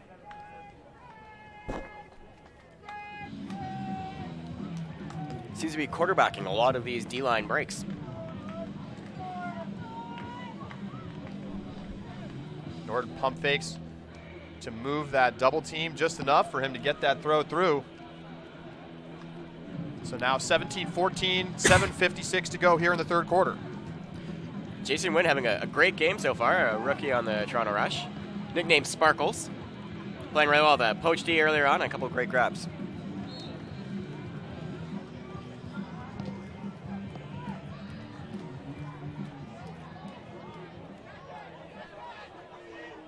Mark Lloyd with a huge arcing backhand pull. Looks like he's trying to pull it into the sun. Blake. Inside backhand, gets to Monroe. Aggressive double teaming from Toronto all game. Kolick, no mark, but not a good throw from him as it turns over as he throws into the wind.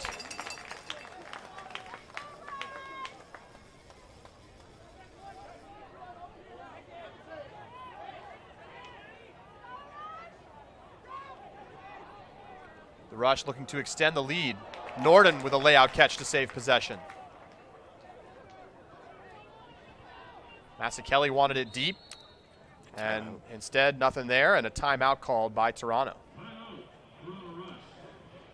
Looks like Brennan Tam and Kolick there were talking for a bit, ended up getting caught blocking the lane for the Toronto Rush.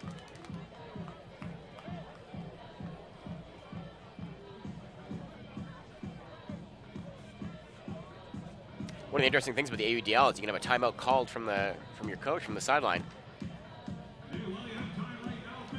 as well as the player with the disc. Yeah, I like that feature. Yeah. Coaches calling timeouts, standing next to the referee, waiting to call that strategic timeout. It can be frustrating for the players on the field sometimes. Your flow is finally developing, and then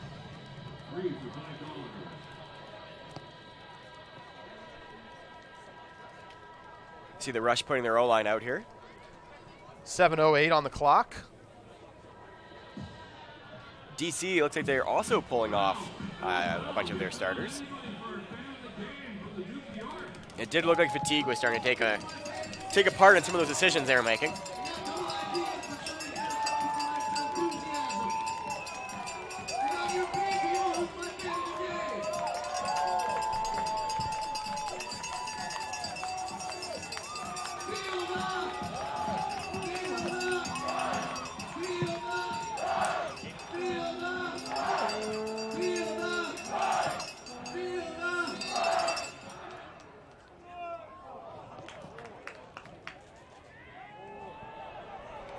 Puck goes up. Andrew Carroll to Cam Harris, and it looks like he's cramped. And he may have cramped up there.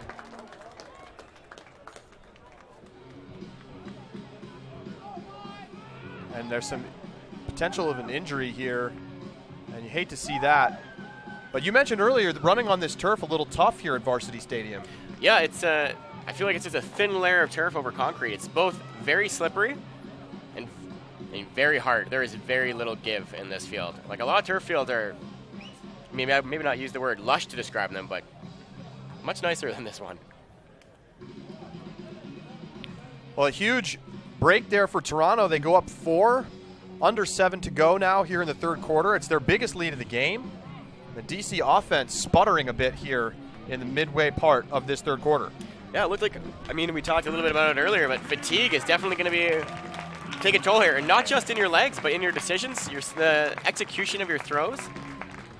Some uncharacteristic throwaways. It looks like it might be a little bit worse than a cramp.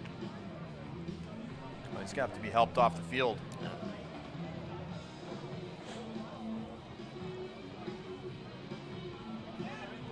Cam's been a big player for the Toronto Rush so far. Huge. Maybe their most effective weapon on offense.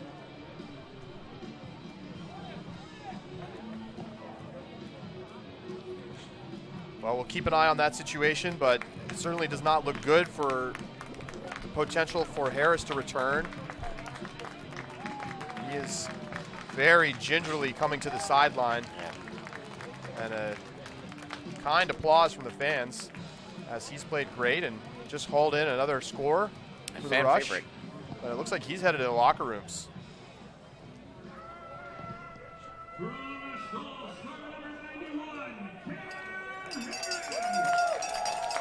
DC's offense with work to do. Rush coming again in a 2-3-2.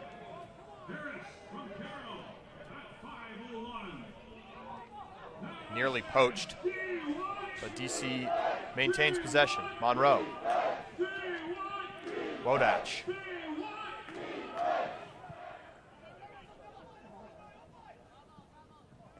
Max Castle has to throw out of the double team and unable to do so. Pass too low for Wodach, and the Rush continuing to make hay with the double team. Near side Massett Kelly. And a whistle. Looks like another injury. I believe you're right. That's the indication from the referee. It didn't look like there was any contact.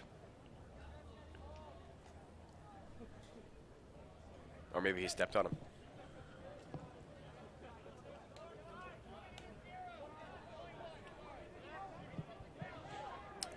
So could have been a hard plant as he took off, and maybe he stepped on him or clipped on his foot there. Mario Zlatic. Well, the disc will stay with the Rush. Massett Kelly on the sideline.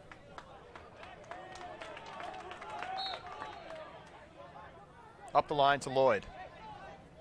Lloyd dishes. Win to back to Lloyd. Lloyd fires a huge blading forehand cross field, and he's got another assist as the Rush take a 5-point lead. Brennan Tan again able to get such huge separation between him and his defender. 5:59 on the clock. Plenty of time left in this game, but DC struggling here in the third. Yep.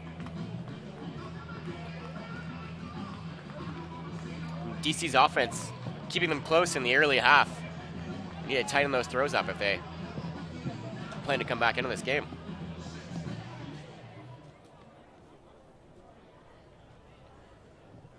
O-line out there.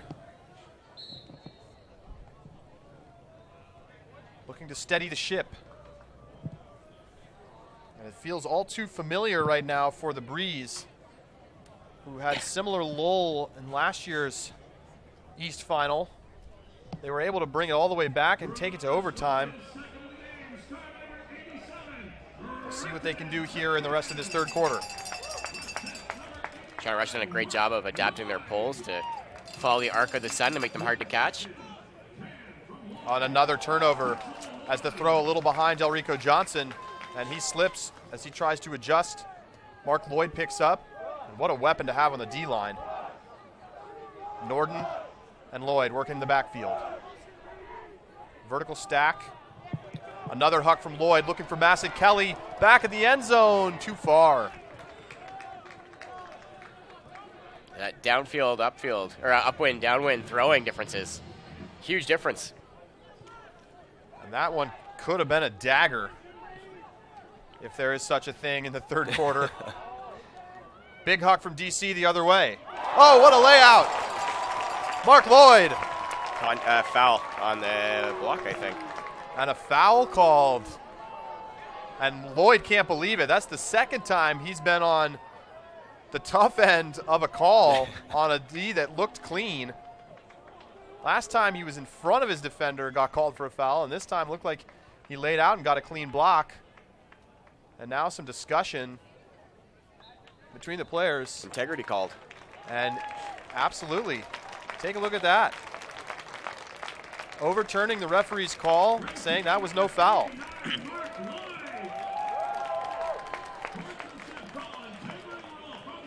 And we'll get a chance to look at that block again at the end of this point.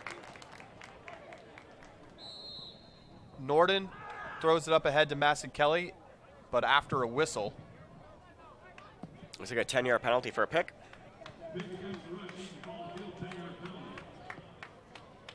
So 10 yards assessed against Toronto.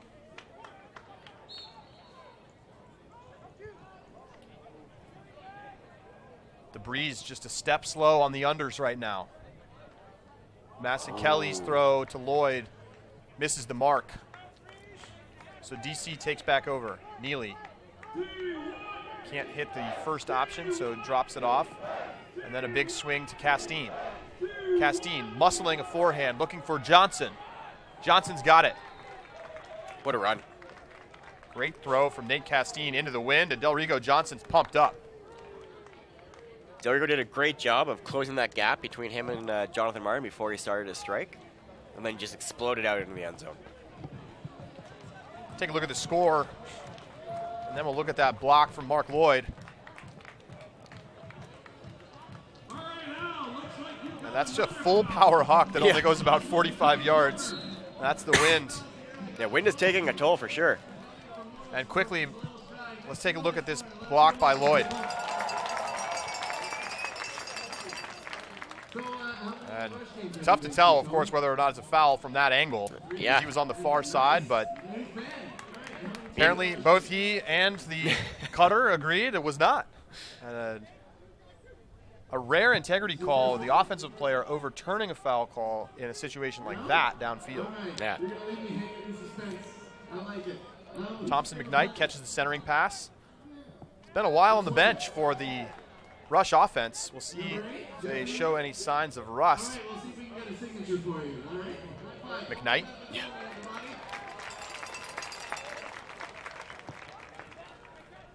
Yeah, we haven't seen Jeff Lindquist out here for a while. Andrew Carroll.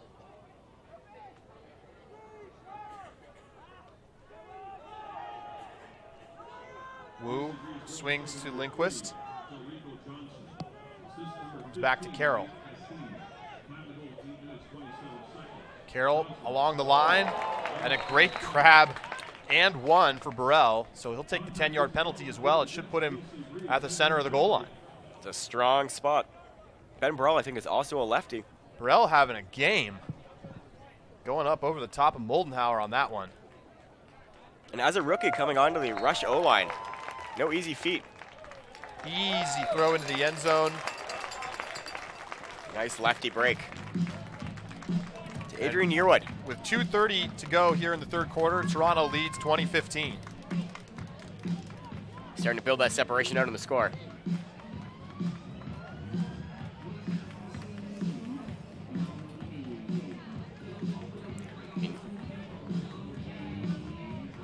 See this throw again. Yeah. It's that simple, that German off the top. It's so hard when you have a left-handed thrower. Play defense against that. Yeah, that's basically an unstoppable throw in that situation. And the cutter defender has to try to take away everything. Very difficult to stop.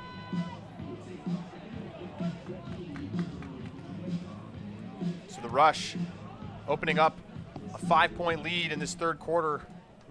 It was 13-13 at halftime, and now it's 20-15. It tells you everything you need to know about how this quarter has gone for the DC Breeze.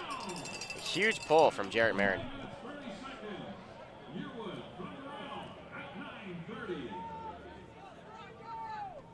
Swings around. And out into space for Castine. Oh. And another mistake from DC.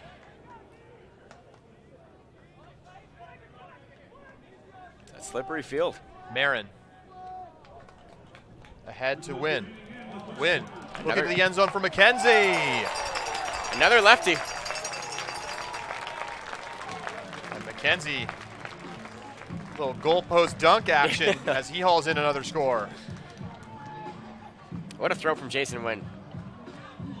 Having a blow-up game. And the young guys for the Rush, we talked about it a little bit before the game. They've been doing everything today. Yeah. I mean, like losing a guy like Cam Harris hurts, but they have a fairly deep roster. Try to get you a status update on Harris if we get the chance. But he went to the tunnel and don't know if he's come back out yet. And maybe being treated now just down underneath the tent on the sideline. Looks like they're working on his left hamstring. They've got him iced up, so he might have just pulled a hamstring. And I doubt we will see him return to this game.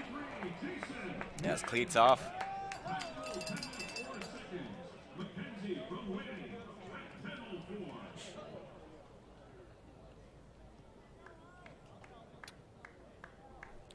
So 1:56 to go here in the third. Rush coming out again in some sort of zone. Rush with their largest lead of the game, again going to the double team. Kolick able to run through it. And a nice job by the Rush limiting Kolick to just one pass and not being able to really punish them with the give and go. That's what he did so well against Montreal on Friday. Big gainer to Neely. Now Blake in the red zone. Blake hammers across, finds Cantone. Nice score for DC. The Rush have sometimes a hard time melting or finding their men when they melt from those zony double team kind of looks. I've seen it in the past, and it seems to be true for this game. That quick transition offense from DC there really helps.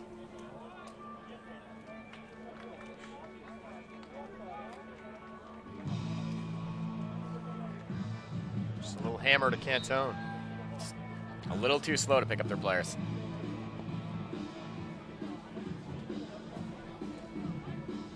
.128 on the clock.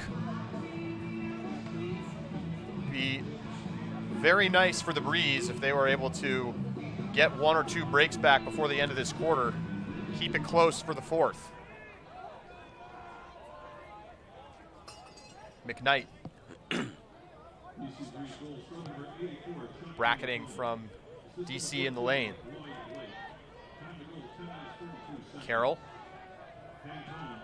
High pass and throwaway from Carroll. McDonald intercepts and a break chance for DC. 1:06 on the clock.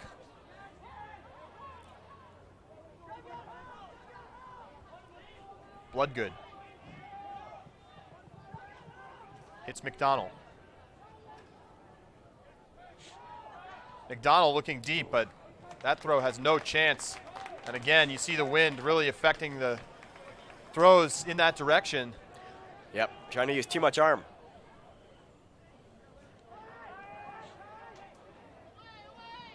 Layout D on the under. Great play from David Boylan-Colchin. And Breeze with another chance here. 28 seconds on the clock. Bloodgood. Backhander. Somehow that's not blocked. And a whistle. That will stop the clock here. And Monroe will advance at 10 yards. So red zone possession now for DC. Chance to break before the end of the third. 1 yard out of the end zone. Whistled back in. Monroe, easy pass to McDonald, but now a whistle and some confusion. The sideline screaming about a travel because Monroe did shuffle his feet. I thought it was looked like he walked infield a few yards from where the original call was. They're putting some time back on the clock.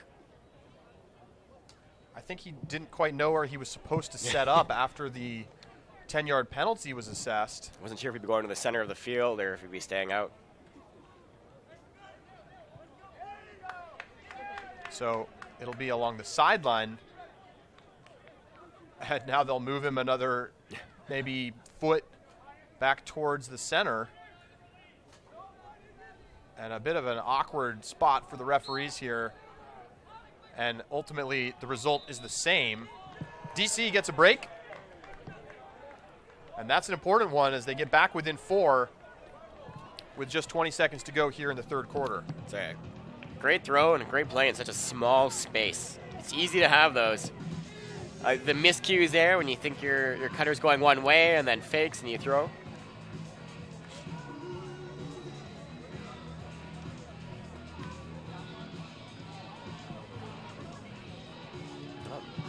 Starting to close the gap. Well, 20 seconds. Now the Breeze's job becomes prevent a score from the Rush. It's definitely enough time for the Rush to put one in. You gotta think the Rush here are gonna want to throw it around amongst themselves until they have 0 seconds left basically on the clock. Same thing that DC did in the past going into the half. And just putting up that one throw when they know that there's not gonna be a chance for offense from the DC Breeze.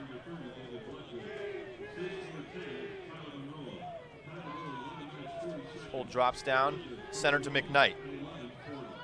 15 on the clock. Out of Zoney from DC. On a turnover in the red zone. 6 seconds on the clock. Picked up. Dished. Goal, no. DC. Disaster scenario for Toronto. And a great chance for DC as they put in a score with just a couple seconds. 2 seconds left on the clock here at Varsity Stadium. It's one of the things there you see experience taking a toll. I mean, they can play offense the entire game without having those kinds of turns. All of a sudden, you only have 6 seconds to throw and simple execution errors. Great pressure from DC Breeze. And just a little flip pass there from Moldenhauer, throwing the short forehand. And suddenly it's back to a 3-point game. Now, with 2 seconds left, really only time to pick up and throw a huck. But they do have the wind, so if they can get a couple of their cutters down there, they should have a chance at it. Pull is going to sit and fall down at near the 45-yard line. Norden will walk to the disc. 2 seconds on the clock. Immediately stepping into a backhand. Players glad they're underneath. It's tipped, and Lloyd nearly had it, but he couldn't come down with it. As we come to the end of the third quarter with the score Toronto 21, DC 18. Great opportunity there. A good look. Basically the same kind of throw that Delrico Johnson brought down in the first quarter.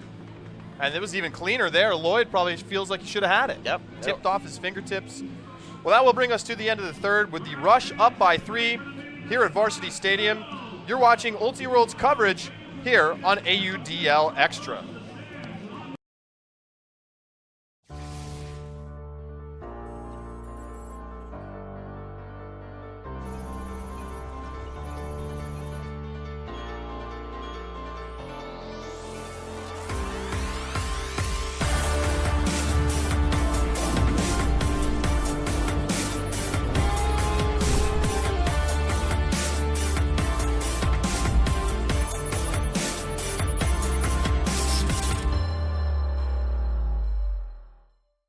So this piece with Eric is amazing to me. It's right in line with what we think is critical for kids, and that is to know their bodies. The kids have really gotten into having speakers here that aren't just their teachers. And I think the clinicians did a fantastic job. All the kids were engaged, none of them were distracted. They seemed to get into it right away. I just want to reach out to Eric and tell him, thank you for coming and sharing the message that our kids can speak up. Early recognition is critical, and I look forward to doing more things with Eric in the future. It's been great for us as a staff and for our students to experience the message you guys have, and highly recommend it for any school that has the opportunity.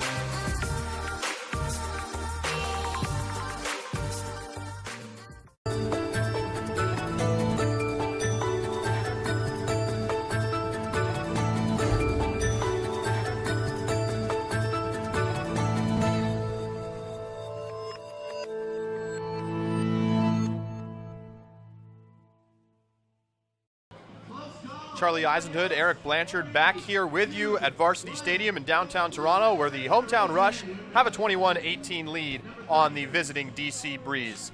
Been an exciting game. It looked like the Rush had maybe built enough of a cushion that they might be able to ride out on offense in the fourth quarter, but with a couple of mistakes at the end of the quarter, Eric, all of a sudden we've got a game again. Yeah, I mean, they had a 5-point lead, and you got to think of the last minute going into that, ending that quarter. And Toronto had a chance to try to put in a hold right at the end of the quarter. They threw it away, and DC quickly converted the break. And then a Hail Mary to Mark Lloyd came up short.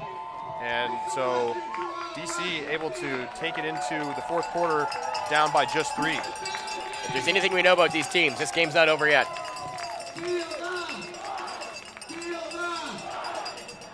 12 minutes on the clock as we begin this fourth quarter.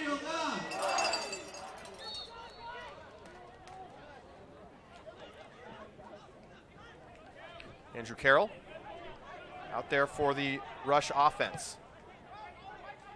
No mark, so he was able to take his time, and then he drops it on the return pass there from Darren Wu.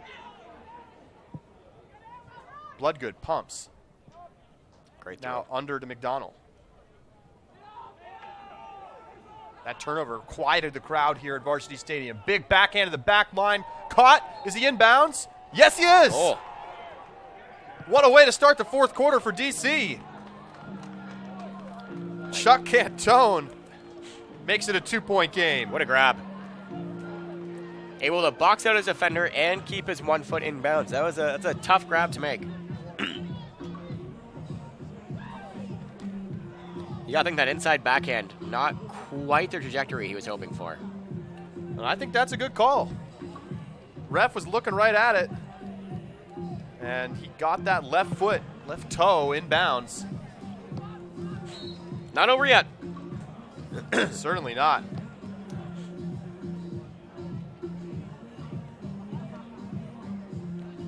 Makes it a 4-0 run for DC. And it has been a streaky game. Can DC keep the pressure on? This pole will land out of bounds.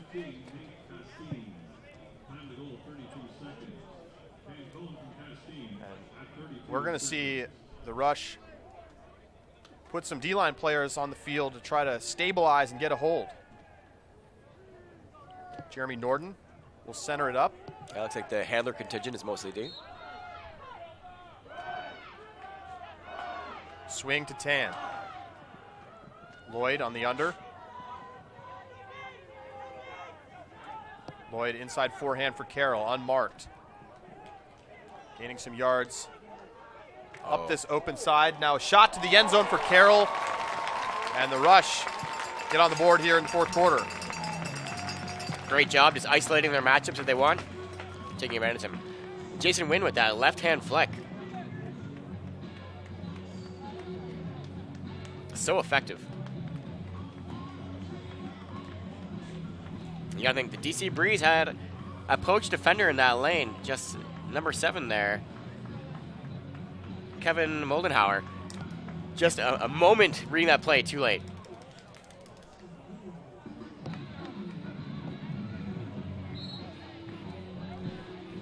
.11:08 on the clock. 22-19 Toronto. Last year we went to overtime. Could we see that again here in 2017? Very possible. Feels like that kind of game, Eric. Yeah. Another big arcing backhand pull from the Rush. Picked up by McDonald, centered up to Pryor.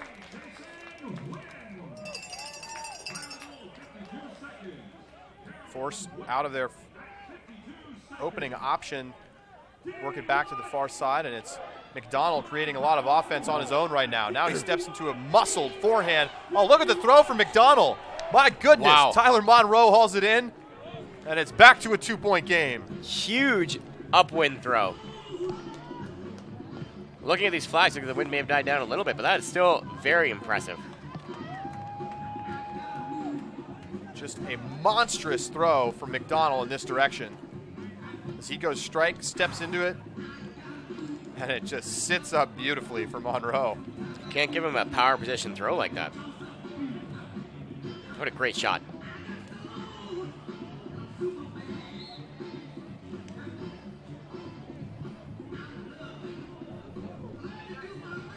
.10:47 remaining in the game. Schaffner, 360 spinning inside backhand on the pull. McKnight initiates the offense for Toronto. Junkie from DC. Trying to disrupt Toronto's split stack. A little ticky-tack from the rush to get to midfield. Isaiah Masson-Kelly finds Lindquist. Lindquist finds Thompson. Out into space, but a low pass from McKnight never has a chance. Andrew Carroll was open, but McKnight didn't step into the throw enough and put it in the turf. Another break chance for DC. I think it's a fourth quarter throw.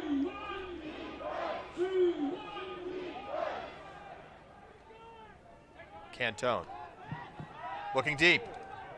He's got Johnson. One-on-one coverage. Johnson goes up and somehow switches hands in midair to make the catch. Unreal grab by Johnson. Shot to the end zone. Nobody but Schaffner's there. Score in a 1-point game. Wow. What a grab. That was unbelievable. Ben Burrell taking the inside lane and Johnson just going over top of him with the outside arm. Let's see it again. Delrico Johnson never really had position, goes up too early, but whoop, I'll just switch hands. And interesting, turned the way he was facing entirely around. Caught it going backwards through the air.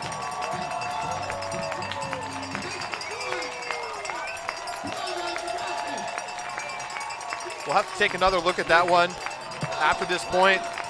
What a catch by Johnson. 1-point game. Toronto back on offense. Hometown crowd getting fired up for this 0-point. Nice motion to start the possession for Toronto. Powell. Easy forehand and not quite into the end zone. Wynn tried to jump it in, but landed on the goal line. Drop back for Martin. Around to Powell.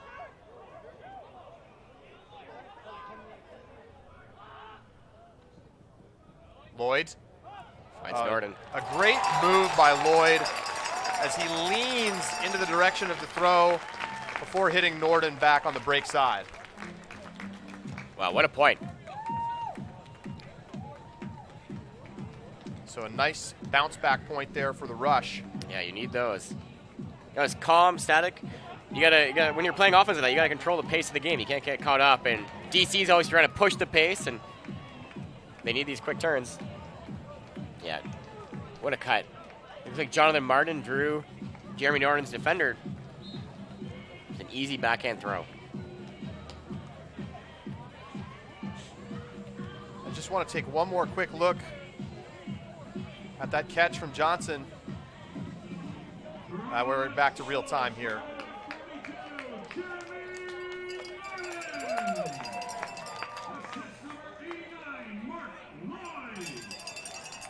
And there's the catch once more. Catches it backwards through the air. Crazy. DC on offense. Hammer. Oh. And Johnson tries to go up, gets bumped a little bit as he rises up, but no call. And just a risky pass there from DC, and it's a turnover. The Rush will take over. Yeah. Mark Lloyd. Big Huck. And a huge sky. Big grab from McKenzie. Mike McKenzie has been pouring it on. Been a big striker for the Toronto Rush today. You gotta think that throw may have come up a little bit late from Jonathan Martin. Mike McKenzie was fairly deep already.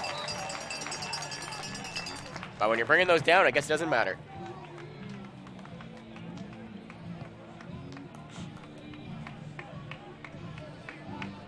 And just like that, 3-point lead reestablished. Let's take another look.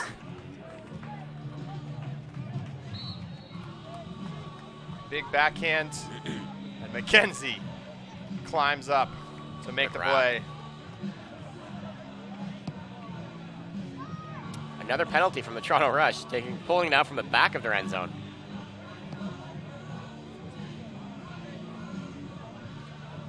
So the second time we've seen this from the Rush.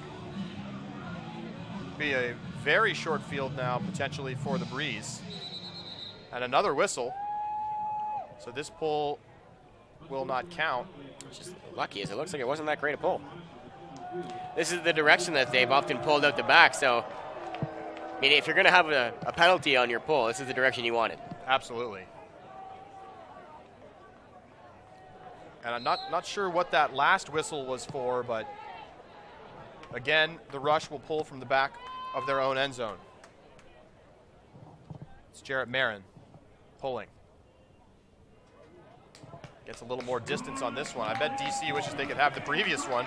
He gets it all the way down and into the end zone. Big pull. Lloyd Blake to the sideline.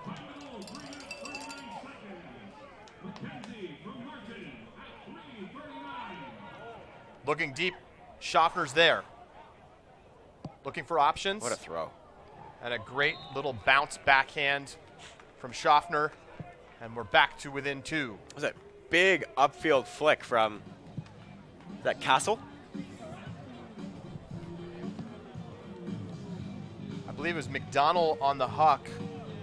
Should see it again here. McDonald airing out the huck to Schaffner. Oh, what a throw. And he just bounces backhand into Monroe. And great offense. You got 2 of your receivers deep, able to put it out in front of them where they can just run onto it like that. 8:02 to go here in the fourth quarter. Lots of time left. Pretty quick points in this fourth quarter after a more sluggish pace in the third with a lot of turnovers from the Breeze. Castine. Deep pull. And it will be caught at the back line by Armstrong. McKnight walks it up to the front of the goal line. Low pass. It's caught by Masekeli.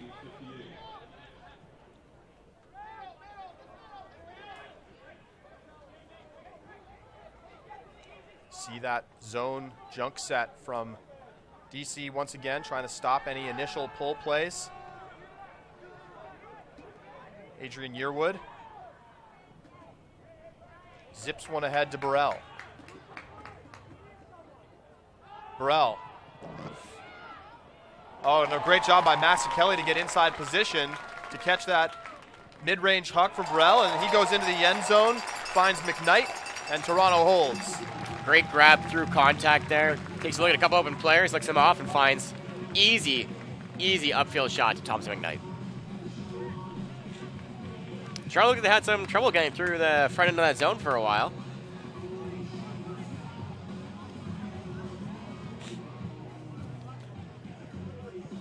Yeah, through the contact, looks off, a couple shots, easy. Toronto's offensive team notoriously known for being very effective at pull plays.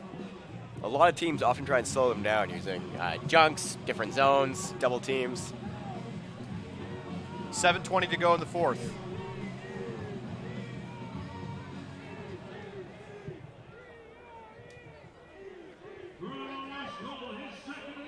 Bull bounces at the 15-yard line. Centered up to Kolick. McDonald. Oh, and no. His pass to Wodach goes through Wodach's hands. Just off his fingertips. Norden right up the line for Wynn. Wynn kept his feet in bounds, and a little high release flick, and it's caught for the score. Norden with the goal, and it's back to a 4-point lead for the Rush. Oh, but a travel call is going to bring this one back. Crowd does not like the call.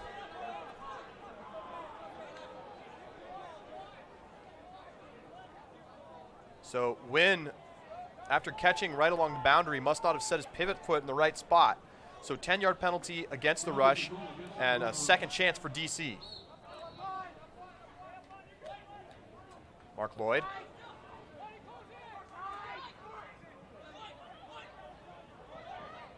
Throws a blade and it's dropped. And Lloyd looked a little tentative that whole time that he had the disc, and it ends up in a turnover. Yeah, had some open shots over on the break side. Just didn't want to take them. Quick double from the Rush to get it out of McDonald's hands. Dropped off to Kolick. 6.5 to go in the game. And a great poach block as Wynn just sneaks between the two DC cutters and gets the disc, and Norden bails him out on a risky reset pass, makes the catch. And a timeout called, and that's the last timeout for Toronto. Good choice there. Did not look like a lot of options are developing for Jeremy Norden. 6:09 on the clock, 3-point lead for the Rush. Jason Wynn having a blow-up game out there. Great block to get it back for the Rush on this point. A couple of really good poach Ds, some big lefty throws. He's everywhere out there. See Lloyd. Lots of the veterans out there. Yearwood, Lindquist, McKnight, Massick Kelly, Carroll. Putting the O-line back out. And Burrell out there as well. Toronto hoping to make it back to championship weekend for the 5th consecutive year. DC's got a little over 6 minutes to 3 points is not unattainable in that time. DC talking it over as well.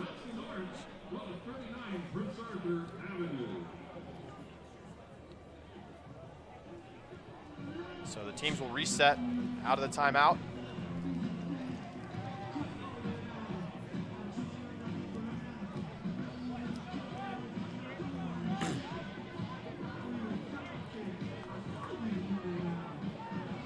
It will be McKnight on the disc for Toronto. Carroll immediately swings, but the pass too high for Lindquist. So DC gets it back. Kolick finds Cantone.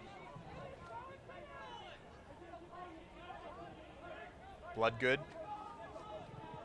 Now Monroe. McDonald covered by Carroll. Shows you the respect that they have for McDonald. He's having a blow-up game. McDonald bombs the forehands. Some contact, and DC can't come down with it, and a push-off called against the Rush. And the crowd does not like it. Massick Kelly very frustrated. And there was definitely some contact. Integrity rule again. And once again, the Breeze say no foul, give it back to the Rush. It looks like seen, what now, 4 or 5 integrity calls in this game. Looked like Chuck Cantone got in front, boxed him out, and then was hoping to get a play at the disc after and just couldn't get his feet moving. Inside pass to Massick Kelly. He zips it ahead to Yearwood. Double team from DC.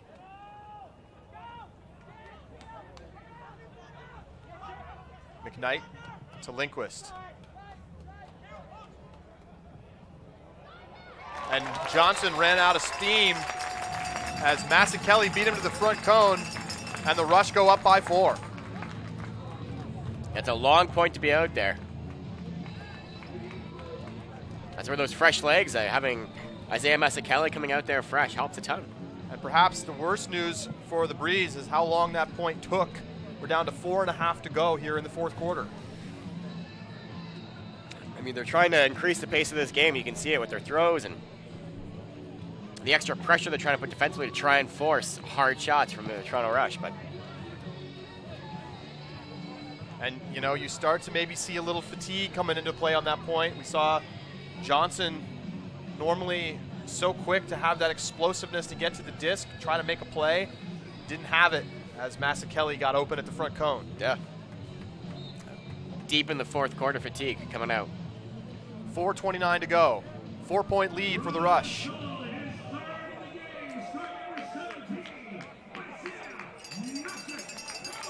Kolick. Side stack from DC.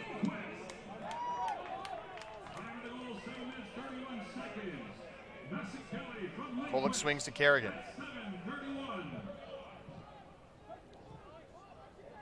Can DC find some more late quarter magic?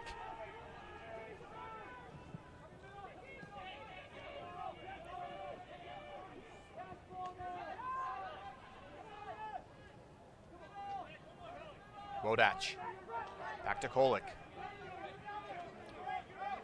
Running a lot of this offense through Kolick. High release flick from Kolick into the end zone for the Breeze score. I think he touched every second disc there. Pryor with the goal. 3:44 on the clock. DC did a good job isolating players again.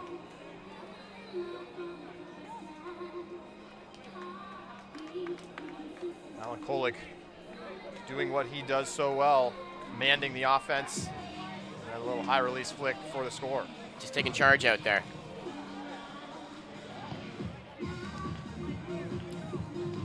The Rush did a good job of keeping Schaffner out of the play. Rush offense. Only need 1 or 2 more holds to put this game away. Up by 3. Under 4 to play.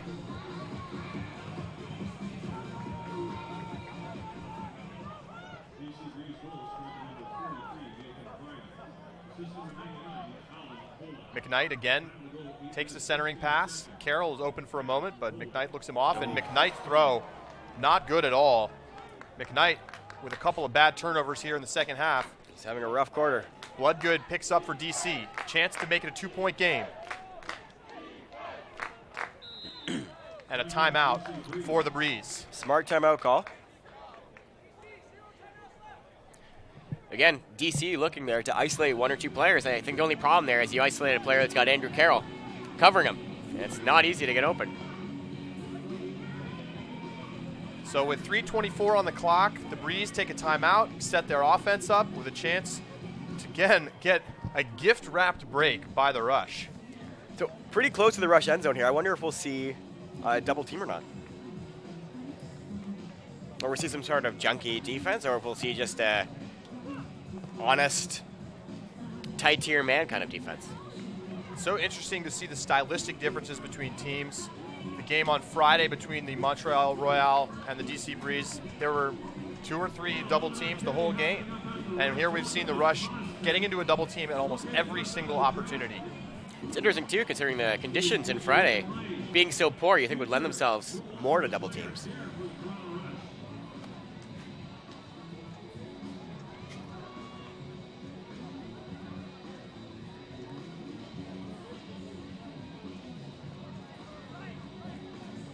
Players resetting after this timeout. It'll be Blake over the disc. And it does look like we could have a double team here. Or at least a big flex into the lane from Jason Wynn. As Pryor tries to keep him active. Double team coming, but throw goes off. And Kolick gets stripped. And it will... certainly should be a 10-yard penalty against the Rush, and that's what will be assessed. It's Tan just getting a piece of Kolick on the pivot. So now right on the goal line, DC looking to punch in the break. McDonald. Backhand, is he in? He is signaled in. Score for DC. So the poor pass from McKnight right at the start of the possession gives a freebie to DC. And we still got ourselves a game. Yeah.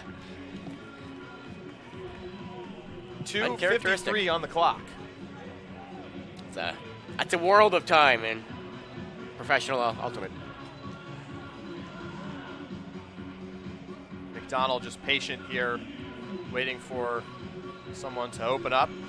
Takes the sure thing. Both teams have a pretty high percentage for their red zone from set plays. It's always something you drill and you practice for, but it's nice to see that both teams executing in those tough situations.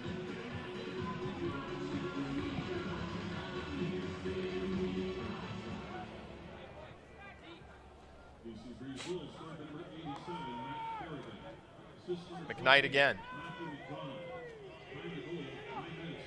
Swings over to Armstrong.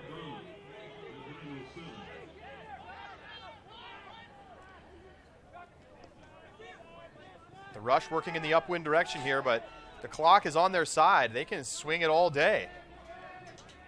2.5 to go in the fourth. McKnight looking deep for Lindquist. Boylan Colchin giving chase, but he can't get a hand on it. And Lindquist eventually catches it fairly flat-footed, but it's a score for the Rush, and they're back up 3 with 2:19 to go. You have to think they're going to look back at that point, wish that either one of them had jumped a little earlier. And that's so tough as a defender. Boylan Colchin having that disc come in over his head. Never really gets a great look at it. And bumped by Lindquist there. Good job bodying out by Jeff Lindquist, the veteran cutter here in Toronto. Yeah, it's interesting seeing how his play has changed and evolved as he went from a shutdown defender to more of a hybrid thrower now. 27-24, 2:19 to go.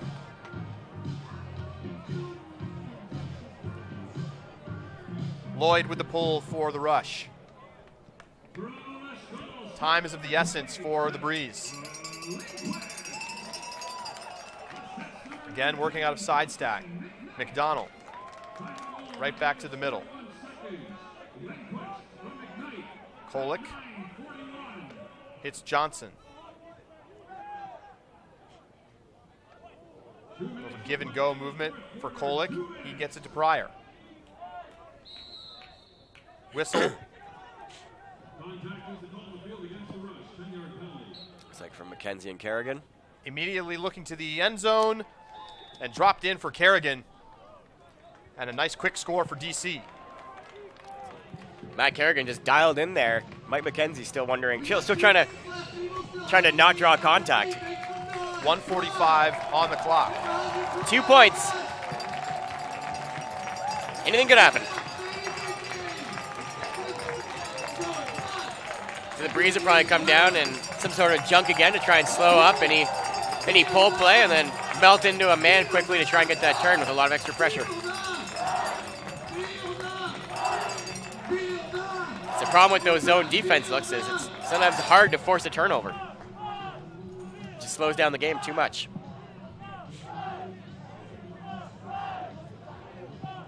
Breeze. Needing a break. Under 2 to play.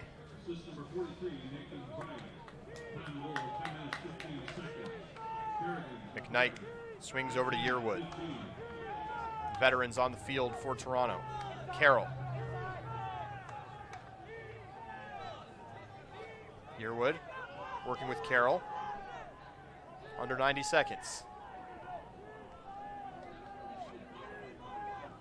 Armstrong's pass behind Kelly, but he adjusts nicely to make the catch.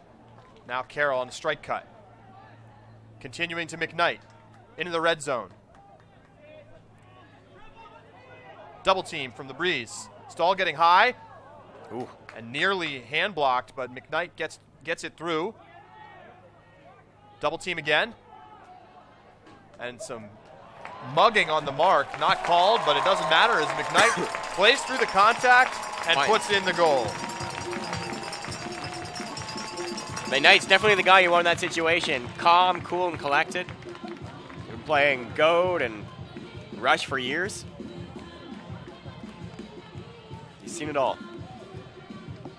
Looks like we have an injury.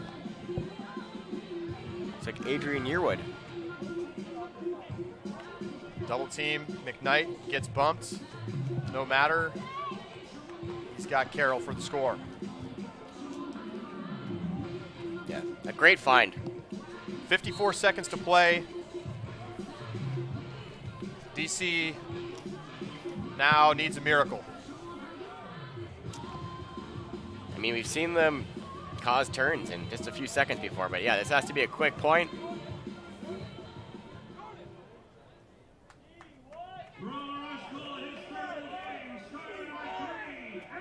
Centered up to Schaffner. Rush coming out and thrown right to Mark Lloyd, who is hanging out in the deep space. Lloyd with a huge hammer to Powell cross field. And it's an easy backhand into the end zone for the Toronto score. That makes it a 4-point game. And with just 34 seconds to go, the Rush are sitting pretty and eyeing up a spot in Montreal. This does seem to be a very tough spot to be in for DC at this point.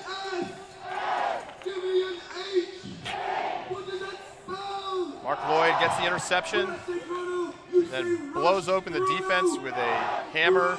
And it's the easiest throw possible for Powell into the end zone for McKenzie. Jeff has all the time in the world there to make that throw. It's easy to take for granted that cross-field hammer with this kind of wind, but great throw from Mark.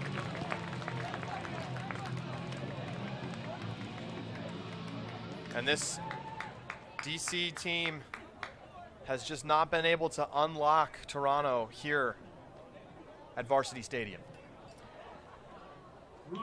Johnson catches a big gainer. It looks like they're trying to isolate their matchups that they want to try and score quick. Monroe zips one in, and Johnson with a great catch as he gets rolled up at the end of it, and understandably upset.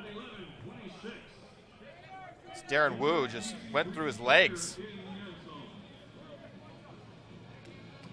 And Johnson shaken up after the play.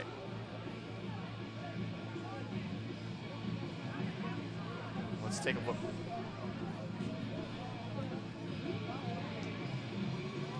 Johnson streaking through, makes the catch and just gets blown up from behind.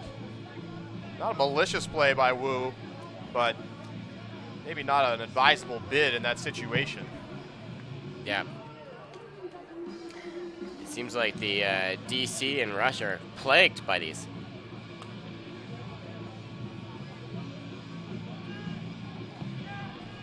Those are the kind of bids you just cannot allow. And I don't know if there's been any calls made by the referees.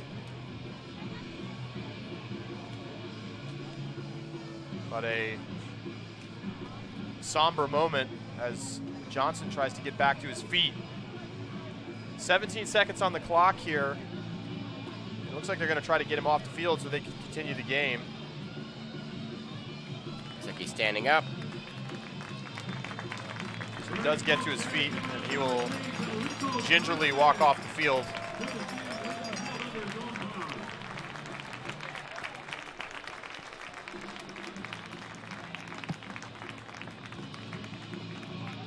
Rush offense. Trying to finish this game off. 17 seconds.